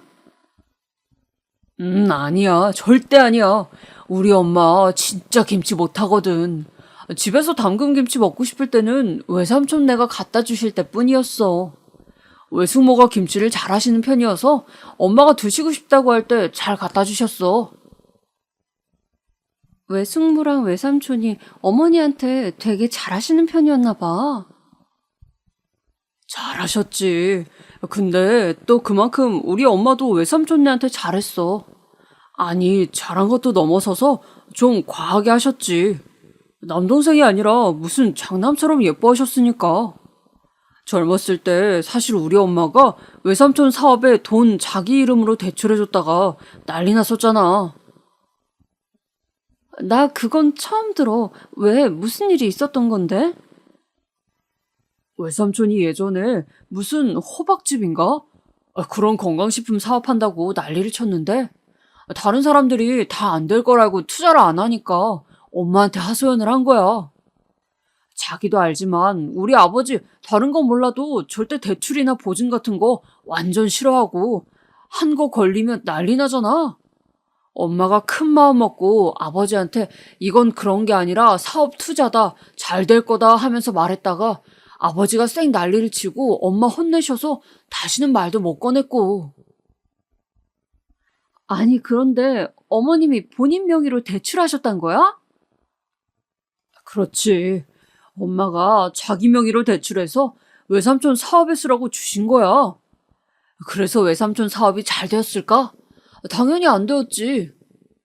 그래서 엄마가 자기 명의로 대출한 돈은 당연히 못 돌려받았고, 그거 나중에 아버지한테 걸려서 아주 집안이 뒤집어졌었어. 아버지가 당장 갈라선다고 이런 식으로 부부 신의를 어기고 속인 채로 마음대로 돈 대출해서 빌려주는 거 못 본다고 하셨어. 그건 사실이긴 하지. 사실 시아버지는 어린 시절 친가에서 돈 때문에 고생을 많이 하셨다더라고요. 시할아버지께서 그렇게 친구분들한테 보증도 많이 서주고 대출도 많이 해서 돈을 빌려주시는 통에 집이 전부 날아가고 나중에도 병치료도 못하고 돌아가셨대요. 가슴 아픈 이야기였지만 아마 시아버지께는 굉장한 정신적 충격이셨던 모양이었어요. 그래서 대출이나 보증, 주식 같은 건 아주 질색을 하고 펄쩍 뛰신다더라고요. 우리 아버지도 가엾지. 사실 우리 엄마 돈 그렇게 안 쓰는 사람 아니거든. 아버지가 잘 버셔서 그렇지 엄마가 소소하게 쓰는 돈들 모아보면 어지간한 집 생활비는 될걸? 발 아프다고 팥줄부 쓴 것도 진짜 오래되셨거든. 물론 일주일에 한 번 오는 분이긴 하지만. 그런데 왜 그렇게 나한테는 절약하라고 하시는 거야? 형수나 재수 씨한테도 맨날 그랬어. 취미인가 봐 안주. 우리 잘할 때도 형한테는 안 그랬지. 나한테는 돈 아끼라는 소리 진짜 귀에 못 박히도록 들었다. 그나마 내가 돈을 버니까 그 뒤로는 나아지긴 했지만. 아우, 난 우리 엄마가 그랬으면 같이 못 살았을 것 같아. 그러게 말이야. 나 참 참을성이 많은 것 같아. 결국 대화는 남편의 자화자찬으로 끝나서 저는 남편의 옆구리를 꼬집으면서 웃었어요. 남편은 느긋하고 온화한 사람인데 농담처럼 자화자찬을 하는 게 저는 그렇게 웃기면서 귀여울 수가 없더라고요. 그렇게 저희는 시어머니의 간섭을 성공적으로 막아내는 것 같았어요. 남편과 제가 한꺼번에 입을 맞춰서 대답을 하니까 시어머니는 차마 저한테 혼낼 거리를 찾아내지 못했던 거지요. 저는 좀 느긋해져서 이제 시어머니의 전화가 와도 그렇게 긴장하지 않았고 시어머니도 뭔가 재미가 없는지 전화가 뜸해지셨어요. 제가 안부 전화를 해도 별다른 질문을 하지 않으셨고요. 그렇게 몇 달이 흐르고 나니 이제 굳이 남편하고 말을 맞추지 않아도 되지 않을까 하는 마음이 들었어요. 마음이 느긋해져서인지 그때쯤 임신이 덜컥 되더라고요. 사실 아이 계획은 좀 미뤄두고 있었는데 이왕 들어선 아이를 지울 수는 없었으니 그대로 낳아서 기르기로 했지요. 제가 임신이 확정되고 난 날 남편은 기뻐하면서 제 손을 잡고 거의 울려고 하더라고요. 자기, 사실 몇 년 뒤에 아기 계획 세웠었지만 지금 우리 아기가 드디어 생겼다고 하니까 정말 너무 기쁘다. 나도 좋아. 생각보다 빠르지만 상관없는 것 같아. 우리 잘 낳아서 잘 기르자. 그럼 우리 아이인데 정말 내가 할 수 있는 한 잘해줄 거야. 자기도 이제 진짜 몸 조심해. 오히려 임신 초기가 더 위험하다더라. 몸 가능한 움직이지 말고 가능한 조심하면서 앉아 있도록 하고. 알았어. 꼭 그렇게 할게. 시댁에도 말씀드렸더니 시아버지가 정말 많이 기뻐하시더군요. 반면 시어머니는 듣는 둥 마는 둥 어딘가 시큰둥한 얼굴이셨어요. 오히려 시어머니는 제가 임신을 한 게 무슨 유세냐는 듯이 눈을 홉뜨고서 저를 아래 위로 바라보셨지요. 시어머니는 저를 흘겨보셨지만 제게 트집 잡을 만한 거리를 발견하지 못하셔서 한숨만 푹 내쉬셨어요. 남편과 그렇게 한번 시어머니를 속여 넘긴 이후로는 시어머니한테 그냥 대충 대답하는 것에 그리 양심의 가책이 느껴지지 않더라고요. 지금 임신 갓한 애한테 그게 무슨 소리를 하는 게요? 괜찮다, 새아가. 넌 그냥 아무 걱정하지 말고 건강한 아기만 낳으면 된다. 아들이면 좋겠지만 딸이어도 좋다. 어차피 우리 집안에는 손자가 이미 많으니 넌 걱정하지 않아도 돼. 네, 아버님, 감사해요. 시아버지도 어쩔 수 없이 아들 편애이긴 했지만 그래도 시어머니보다는 훨씬 나은 반응이셨어요. 어차피 정말 시댁에서는 시아주버님네 손자가 둘이나 있었고 시동생네 손자가 하나 있었거든요. 저희가 딸을 낳든 아들을 낳든 아무런 상관이 없는 상황이었죠. 시아버지는 잠시 생각하시더니 고개를 흔드셨어요. 아니, 차라리 손녀가 좋겠다. 우리 집에는 손녀가 없어. 손녀라니 정말 얼마나 예쁘겠느냐? 거물거물하고 사랑스럽겠구나. 여보, 그게 무슨 말이에요? 그래도 손자가 있어야지. 그 다음에 손녀를 낳아도 낳아야지. 뭐 아무튼 어느 쪽이든 좋다. 부디 건강하게만 나아라. 시아버지의 축하하는 말을 듣고 나니 저도 참 좋더라고요. 남편도 싱글벙글하면서 말했어요. 저희도 파출부 아주머니 한 분 쓰려고요. 일주일에 한두 번이라도 힘든 일을 맡기면 훨씬 이 사람이 편하지 않을까 싶어요. 그래. 아내 몸은 남편이 생각해줘야 한다. 꼭 써라. 시아버지가 고개를 끄덕이셨고 남편은 제 손을 꼭 잡으면서 웃었어요. 저는 마냥 행복하기만 했죠. 그리고 그 다음 달부터 당장 파출부 아주머니를 구했어요. 남편은 우리 동네에서 일 잘하신다는 분을 수소문해서 모셔왔다고 하더라고요. 아주버님은 인상도 좋으셨고 제가 임신했다는 이야기를 하자 고개를 끄덕이셨어요. 아유, 새댁. 임신했을 때는 초기에 조심해야죠. 힘든 일 있으면 남겨놨다가 나한테 맡겨요. 내가 정말 일 하나는 자신 있거든. 감사합니다. 저희가 페이도 넉넉하게 드릴게요. 됐어. 난 그냥 받던 대로만 받으면 돼. 파출부 여사님은 성격도 시원시원했고 일도 정말 잘하셨어요. 여사님이 머무르신 지 6시간 정도 되고 나서 집안이 반짝반짝해지더라고요. 같은 청소라도 제가 하는 것과 여사님이 하는 것이 완전히 다른 듯한 느낌이 들 정도로요. 같은 청소기와 같은 걸레로 어쩜 이렇게 결과물이 다른지 모를 일이었어요. 제가 좋아하니까 여사님도 웃으면서 흐뭇해 하시더라고요. 저는 여사님이 푸근해 보이셔서 첫 만남부터 정말 좋았어요. 여사님은 일주일에 2번 저희 집에 오시기로 했는데 올 때마다 냉장고 청소며 화장실 청소며 밀린 일들을 전부 해주셨어요. 그러면서 저는 여사님이 잠시 쉬실 때를 틈타 커피도 타드리고 마주 앉아서 이것저것 수다를 떨거나 조언을 얻기도 했죠. 그렇게 제법 한참이 지났어요. 제 생각에 1~2달 지났던 것 같아요. 저도 배가 조금씩 부풀기 시작했고 여사님도 저희 집에 많이 익숙해지신 상태였죠. 그런데 그러던 어느 날 갑자기 시어머니한테 또 전화가 왔어요. 저는 이제 시어머니가 전화통화로 들볶는 걸 그만두신 지 좀 되었기에 별다른 부담감 없이 전화를 받았지요. 어머님, 무슨 일이세요?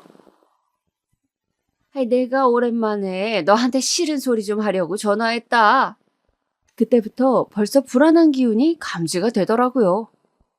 저는 수화기를 붙들고서 당황할 수밖에 없었어요. 너 살림을 어떻게 그렇게 엉망으로 하는 거니? 대체 살 수가 없다 내가. 아무리 네가 게으르다고 해도 그러면 안 되는 거지. 네? 제가요? 하지만 어머님, 저는 요즘 그렇게 게으름을 피우지는. 너 요새 애비 아침밥 반찬 몇 개 해주니? 빵, 떡 이런 걸로 해주고 있지 너? 그게... 딱 잘라 아니라고 했었어야 됐는데 너무 오랜만에 당하는 거라서 제가 순간 대답할 틈을 놓쳐버렸어요. 그때부터 시어머니 잔소리가 쏟아지더라고요. 너, 내가 그동안 그렇게나 봐주고 말을 안 했더니? 그러더니 곧바로 이렇게 풀어지는구나. 그리고 현관 청소나 베란다 청소는 매일매일 하는 거다. 남한테 맡기지 말고. 그리고 애비 속옷하고 양말 같은 건 네가 손으로 다 빨아서 말려줘야 하는 거고. 어머님, 그건...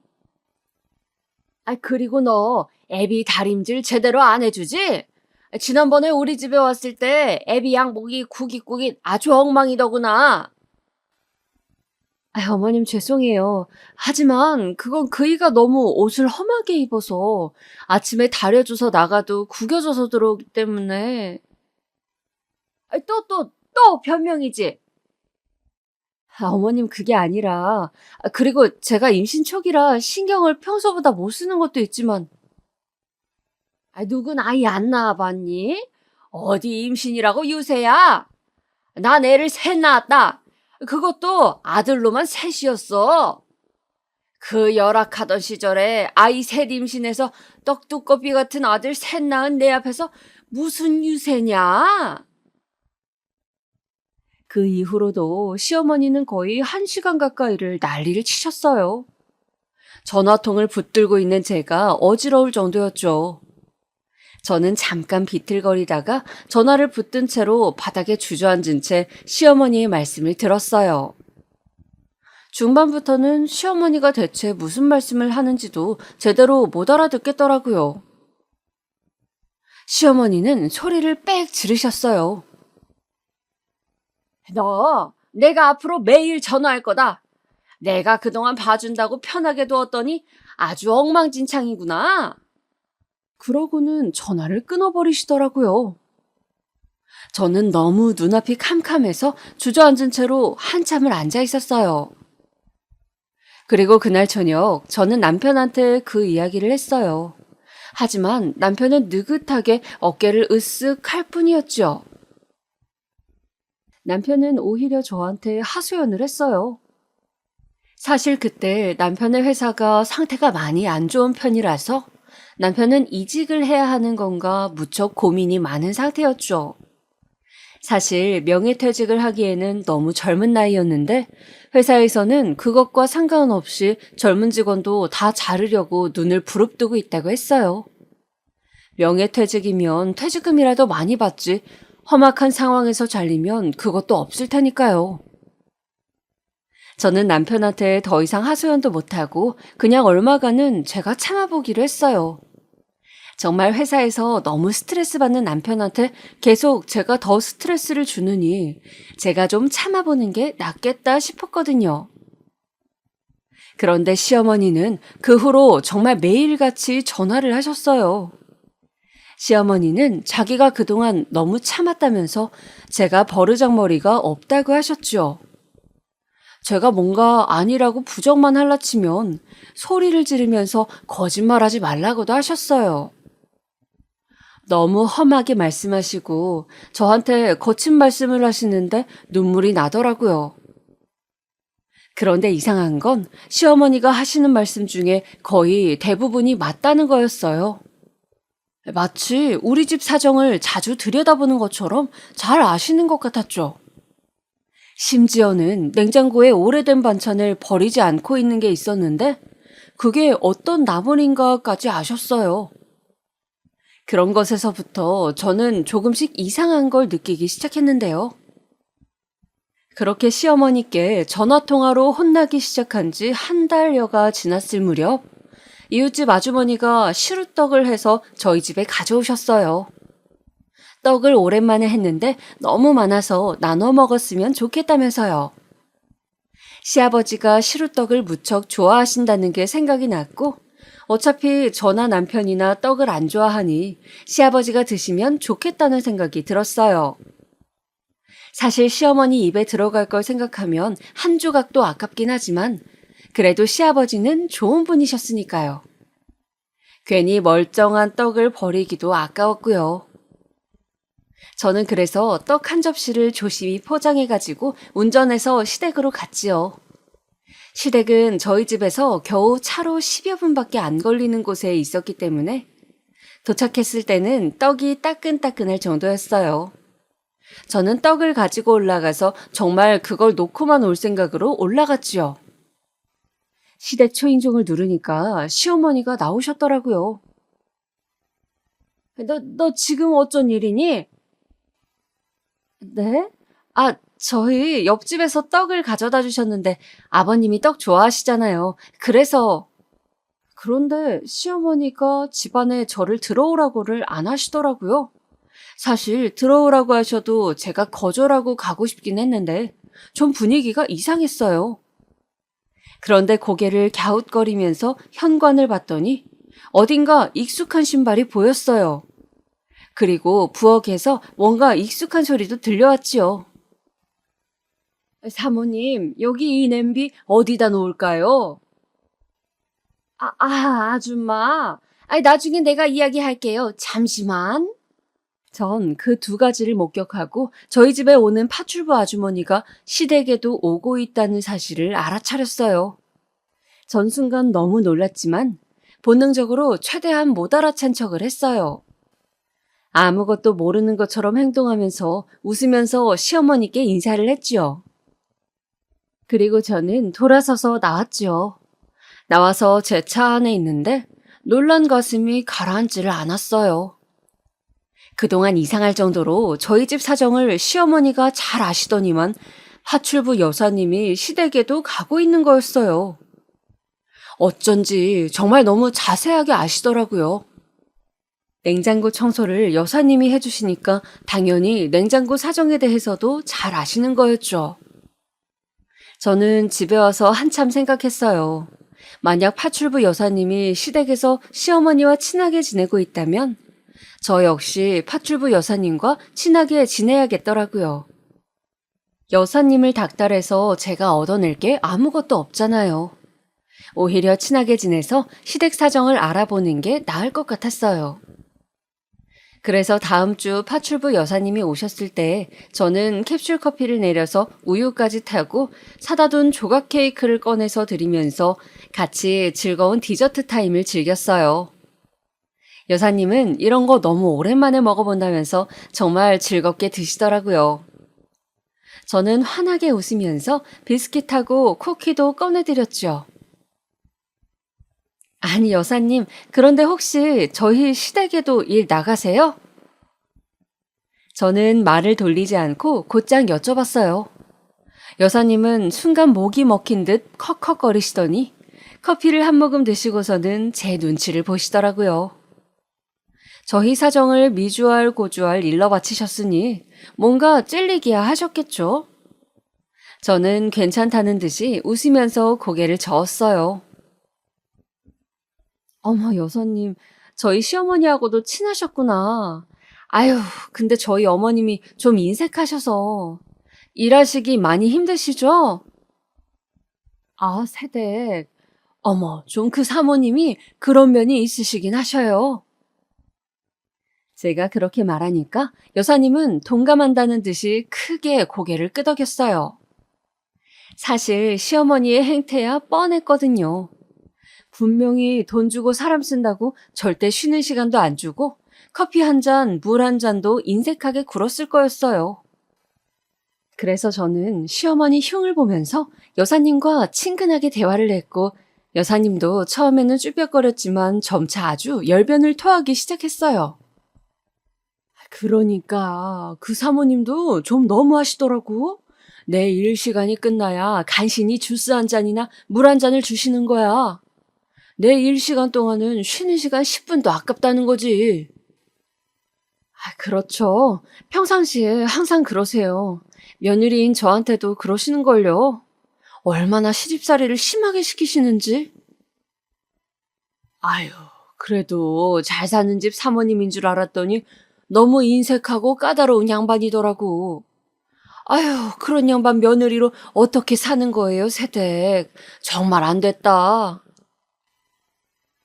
그런 저희 집 사정을 시어머니께 일러바친 건 다름 아닌 파출부 여사님이었지만 저는 그런 내색은 하지 않았어요. 대신 저는 시어머니와 시댁 사정을 은근슬쩍 물어보았고 여사님은 또 아무런 생각 없이 미주알 고주알 다 이야기를 하더라고요. 그 집 잘 살긴 하는데 살림살이가 다 낡아 빠졌어. 그리고 음식도 항상 해먹는 것만 해먹나 봐. 냉장고에 반찬이 매일 똑같아. 어머, 그렇구나. 저희 어머님이 저한테는 맨날 새 반찬, 새 국 해놓으라고 그렇게 난리를 치시는데. 아유, 정말 시어머니들이란? 거기다가 그 집 사모님 친정에 무슨 일이 있는지 요새 아주 시름시름 말도 아니더라고. 가끔 전화를 하다가도 끙끙 앓고. 어머, 왜요?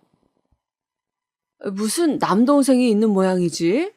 그 남동생한테 대출 내서 돈을 준다나 봐. 내가 물어보니까 사업 때문이라는데 어지간히 속 타는지 세상에 나한테까지도 돈 빌려줄 수 없냐고 하더라고. 내가 안 된다고 했지만. 저런.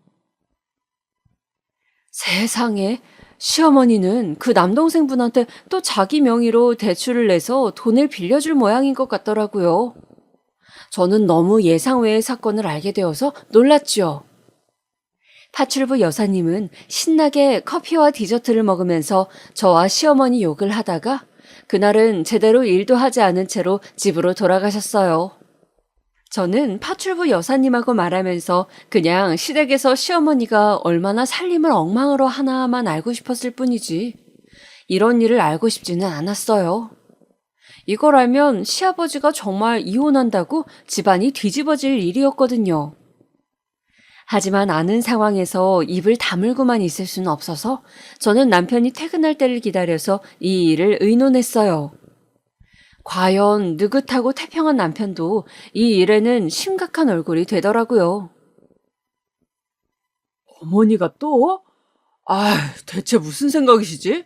외삼촌 사업 진짜 지금 몇 번째 말아먹고 있는 건데 거기다가 또 대출을 내서 돈을 밀어 넣어 주시다니. 파출부 여사님이 한 말이라서 거의 정확할 거야. 자기가 좀 먼저 알아봐. 그러다가 아버님 하시면 정말 난리 나잖아. 그러게 말이야. 미치겠다 정말. 난 그냥 어머님이 살림 어떻게 하시나 잘못하시는 거 없나 정도만 알고 싶었는데 이런 걸 알게 될 줄은 몰랐어. 아휴, 골치 아파. 자기는 이거 아버지한테 알릴 생각은 없어? 자기 입장에서는 그게 일종의 그 뭐랄까. 복수? 복수 말하는 거야? 거창하게 말하면 복수. 그게 되지 않겠어? 아휴, 그것도 어느 정도지. 이건 가정이 풍비박산 나게 생겼는데 무슨 소리야. 제가 한숨을 쉬자 남편은 껄껄 웃으면서 절 껴안고 머리를 쓰다듬었어요. 아유, 그래, 그래. 하긴 아버지가 아시면 진짜 난리가 나겠다. 저희는 일단 저희 선에서 시어머니 일을 알아보기로 하고 일단락을 지었어요. 그런데 그 다음 주 주말 시댁에 남편과 함께 갈 일이 있어서 가게 되었어요. 시아버지도 시어머니도 다 계시는 날이었죠. 저희는 시댁에 가서 식사나 한 끼 먹고 인사드리고 안부 여쭙기로 오기로 한 날이었는데요. 문제는 그날도 시어머니가 저를 보자마자 잔소리 폭격을 시작했다는 점이었어요. 시어머니는 제가 너무너무 못마땅하다는 듯이 제 얼굴을 보고서 싫은 투로 말을 꺼내셨고 계속해서 제 살림을 지적하는 말씀을 하셨죠. 보다 못한 시아버지가 이러실 정도였어요. 좀 밥이라도 먹고 난 다음에 말합시다. 세아가 지금 배 부푼 거 안 보여요? 임신했을 때는 잘 먹어야 해. 이제 몇 달 지나면 곧 만삭되고 아기 커져서 몸이 정말 많이 힘들어질 텐데. 힘들긴 뭐가 힘들답니까? 저는 저런 일을 3번 했어요. 그러니까 아들 셋을 낳았지? 물론 그렇긴 하지만 그렇다고 지금 세아가가 안 힘든 건 아니잖아. 시아버지 덕분에 위기는 넘겼지만 저는 속으로 울컥 분이 치솟더라고요.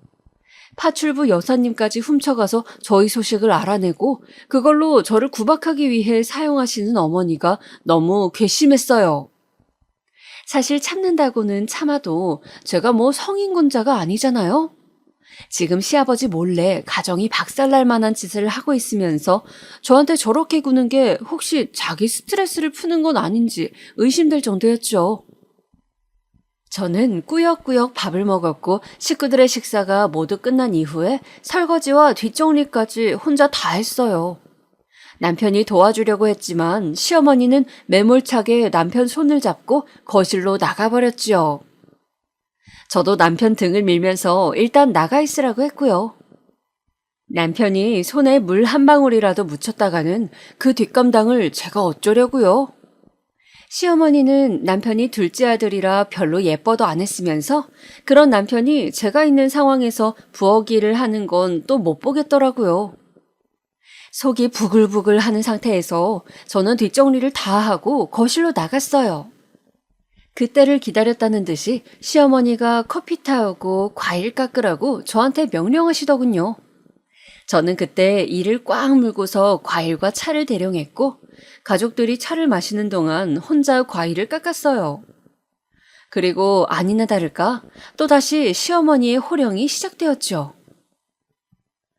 너는 대체 어떻게 된 애가 제정신이니? 빨래를 매일매일 해야지. 그걸 뭐라고 모아놨다가 해. 그리고 계절마다 커튼 빨래는 미루지 말고 해야 하는 거야. 이런 걸 너희 친정에서 안 가르쳐 주시든? 그게요, 어머님. 친정에서 가정교육을 대체 어떻게 시켰기에 애가 이 모양이야? 너 결혼한 지 몇 년이니? 아무리 새며느리라지만 너 이제 그거 핑계로 댈 때는 지났어. 언제까지 이 모양으로 살 거야? 어머님, 제가 그렇게까지는... 뭐가 그렇게까지는이야? 어른이 이렇게 말하면 죄송합니다. 그냥 그렇게 말하고 눈 내리 깔아야 하는 거야. 어머, 얘 좀 봐. 얘 눈 똑바로 뜨는 것 좀 봐. 누가 너 눈 똑바로 뜨래? 어머님, 제 말씀 좀 들어보세요. 말대꾸 하지 마라. 어디서 말대꾸니? 너희 어머니가 널 어떻게 가르쳤기에 애가 이래? 가정교육 우는, 친정 우는, 엄마 우는하는 소리에 복장이 터져나가더군요. 생각해보세요. 몇 년이나 결혼 후 계속해서 이런 식으로 스트레스를 받아왔는데 게다가 저는 임신 중이었어요. 안 그런 척, 괜찮은 척해도 온몸이 예민해지고 임신하지 않았을 때와 몸 상태가 너무 달라서 감정이 죽 끓듯이 변덕을 부리고는 했죠.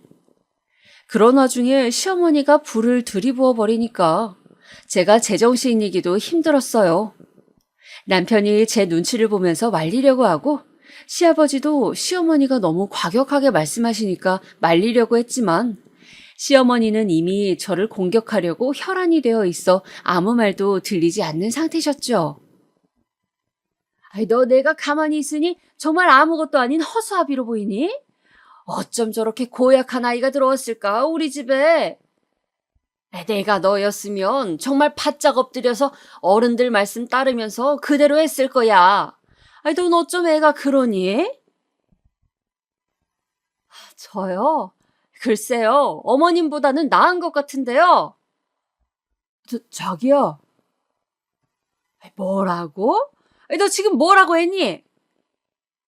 어머님보다 낫다고요. 아무렴요. 제가 어머님보다는 훨씬 낫죠. 남편이 저를 말리려고 했지만 저도 눈이 돈 상태였어요. 시어머니가 너무 밉고 친정이며 저희 엄마며 가정교육 어쩌고 한 게 그 무엇보다 화가 났어요. 더 이상 어디까지 참아야 하지 싶은 생각도 들었고요. 최소한 저는 어머님처럼 대출받아 사업에 밀어넣어주진 않잖아요. 계속 망하는 남동생 사업이라든가 말이에요. 뭐라고? 순간 시어머니 얼굴이 새하얗게 질리더라고요. 남편도 물론이고요. 거실에 침묵이 감도는데 제 말소리만 들렸어요. 왜요? 계속 말씀해보세요. 대출도 해주고 보증은 안 서주셨어요? 집안 말아먹기 딱 좋으시겠던데요. 너 무슨 소리를? 제 말 틀린 곳 있나요? 아니라면 아니라고 해보세요. 아니야, 여보. 그런 거 아니에요. 정말이야? 새아가 말이 정말이냐고? 아니에요. 내가 그럴 리가요. 지난번에 한번 내가 뜨거운 맛을 봤는데. 새아가 넌 왜 그런 말을 했지?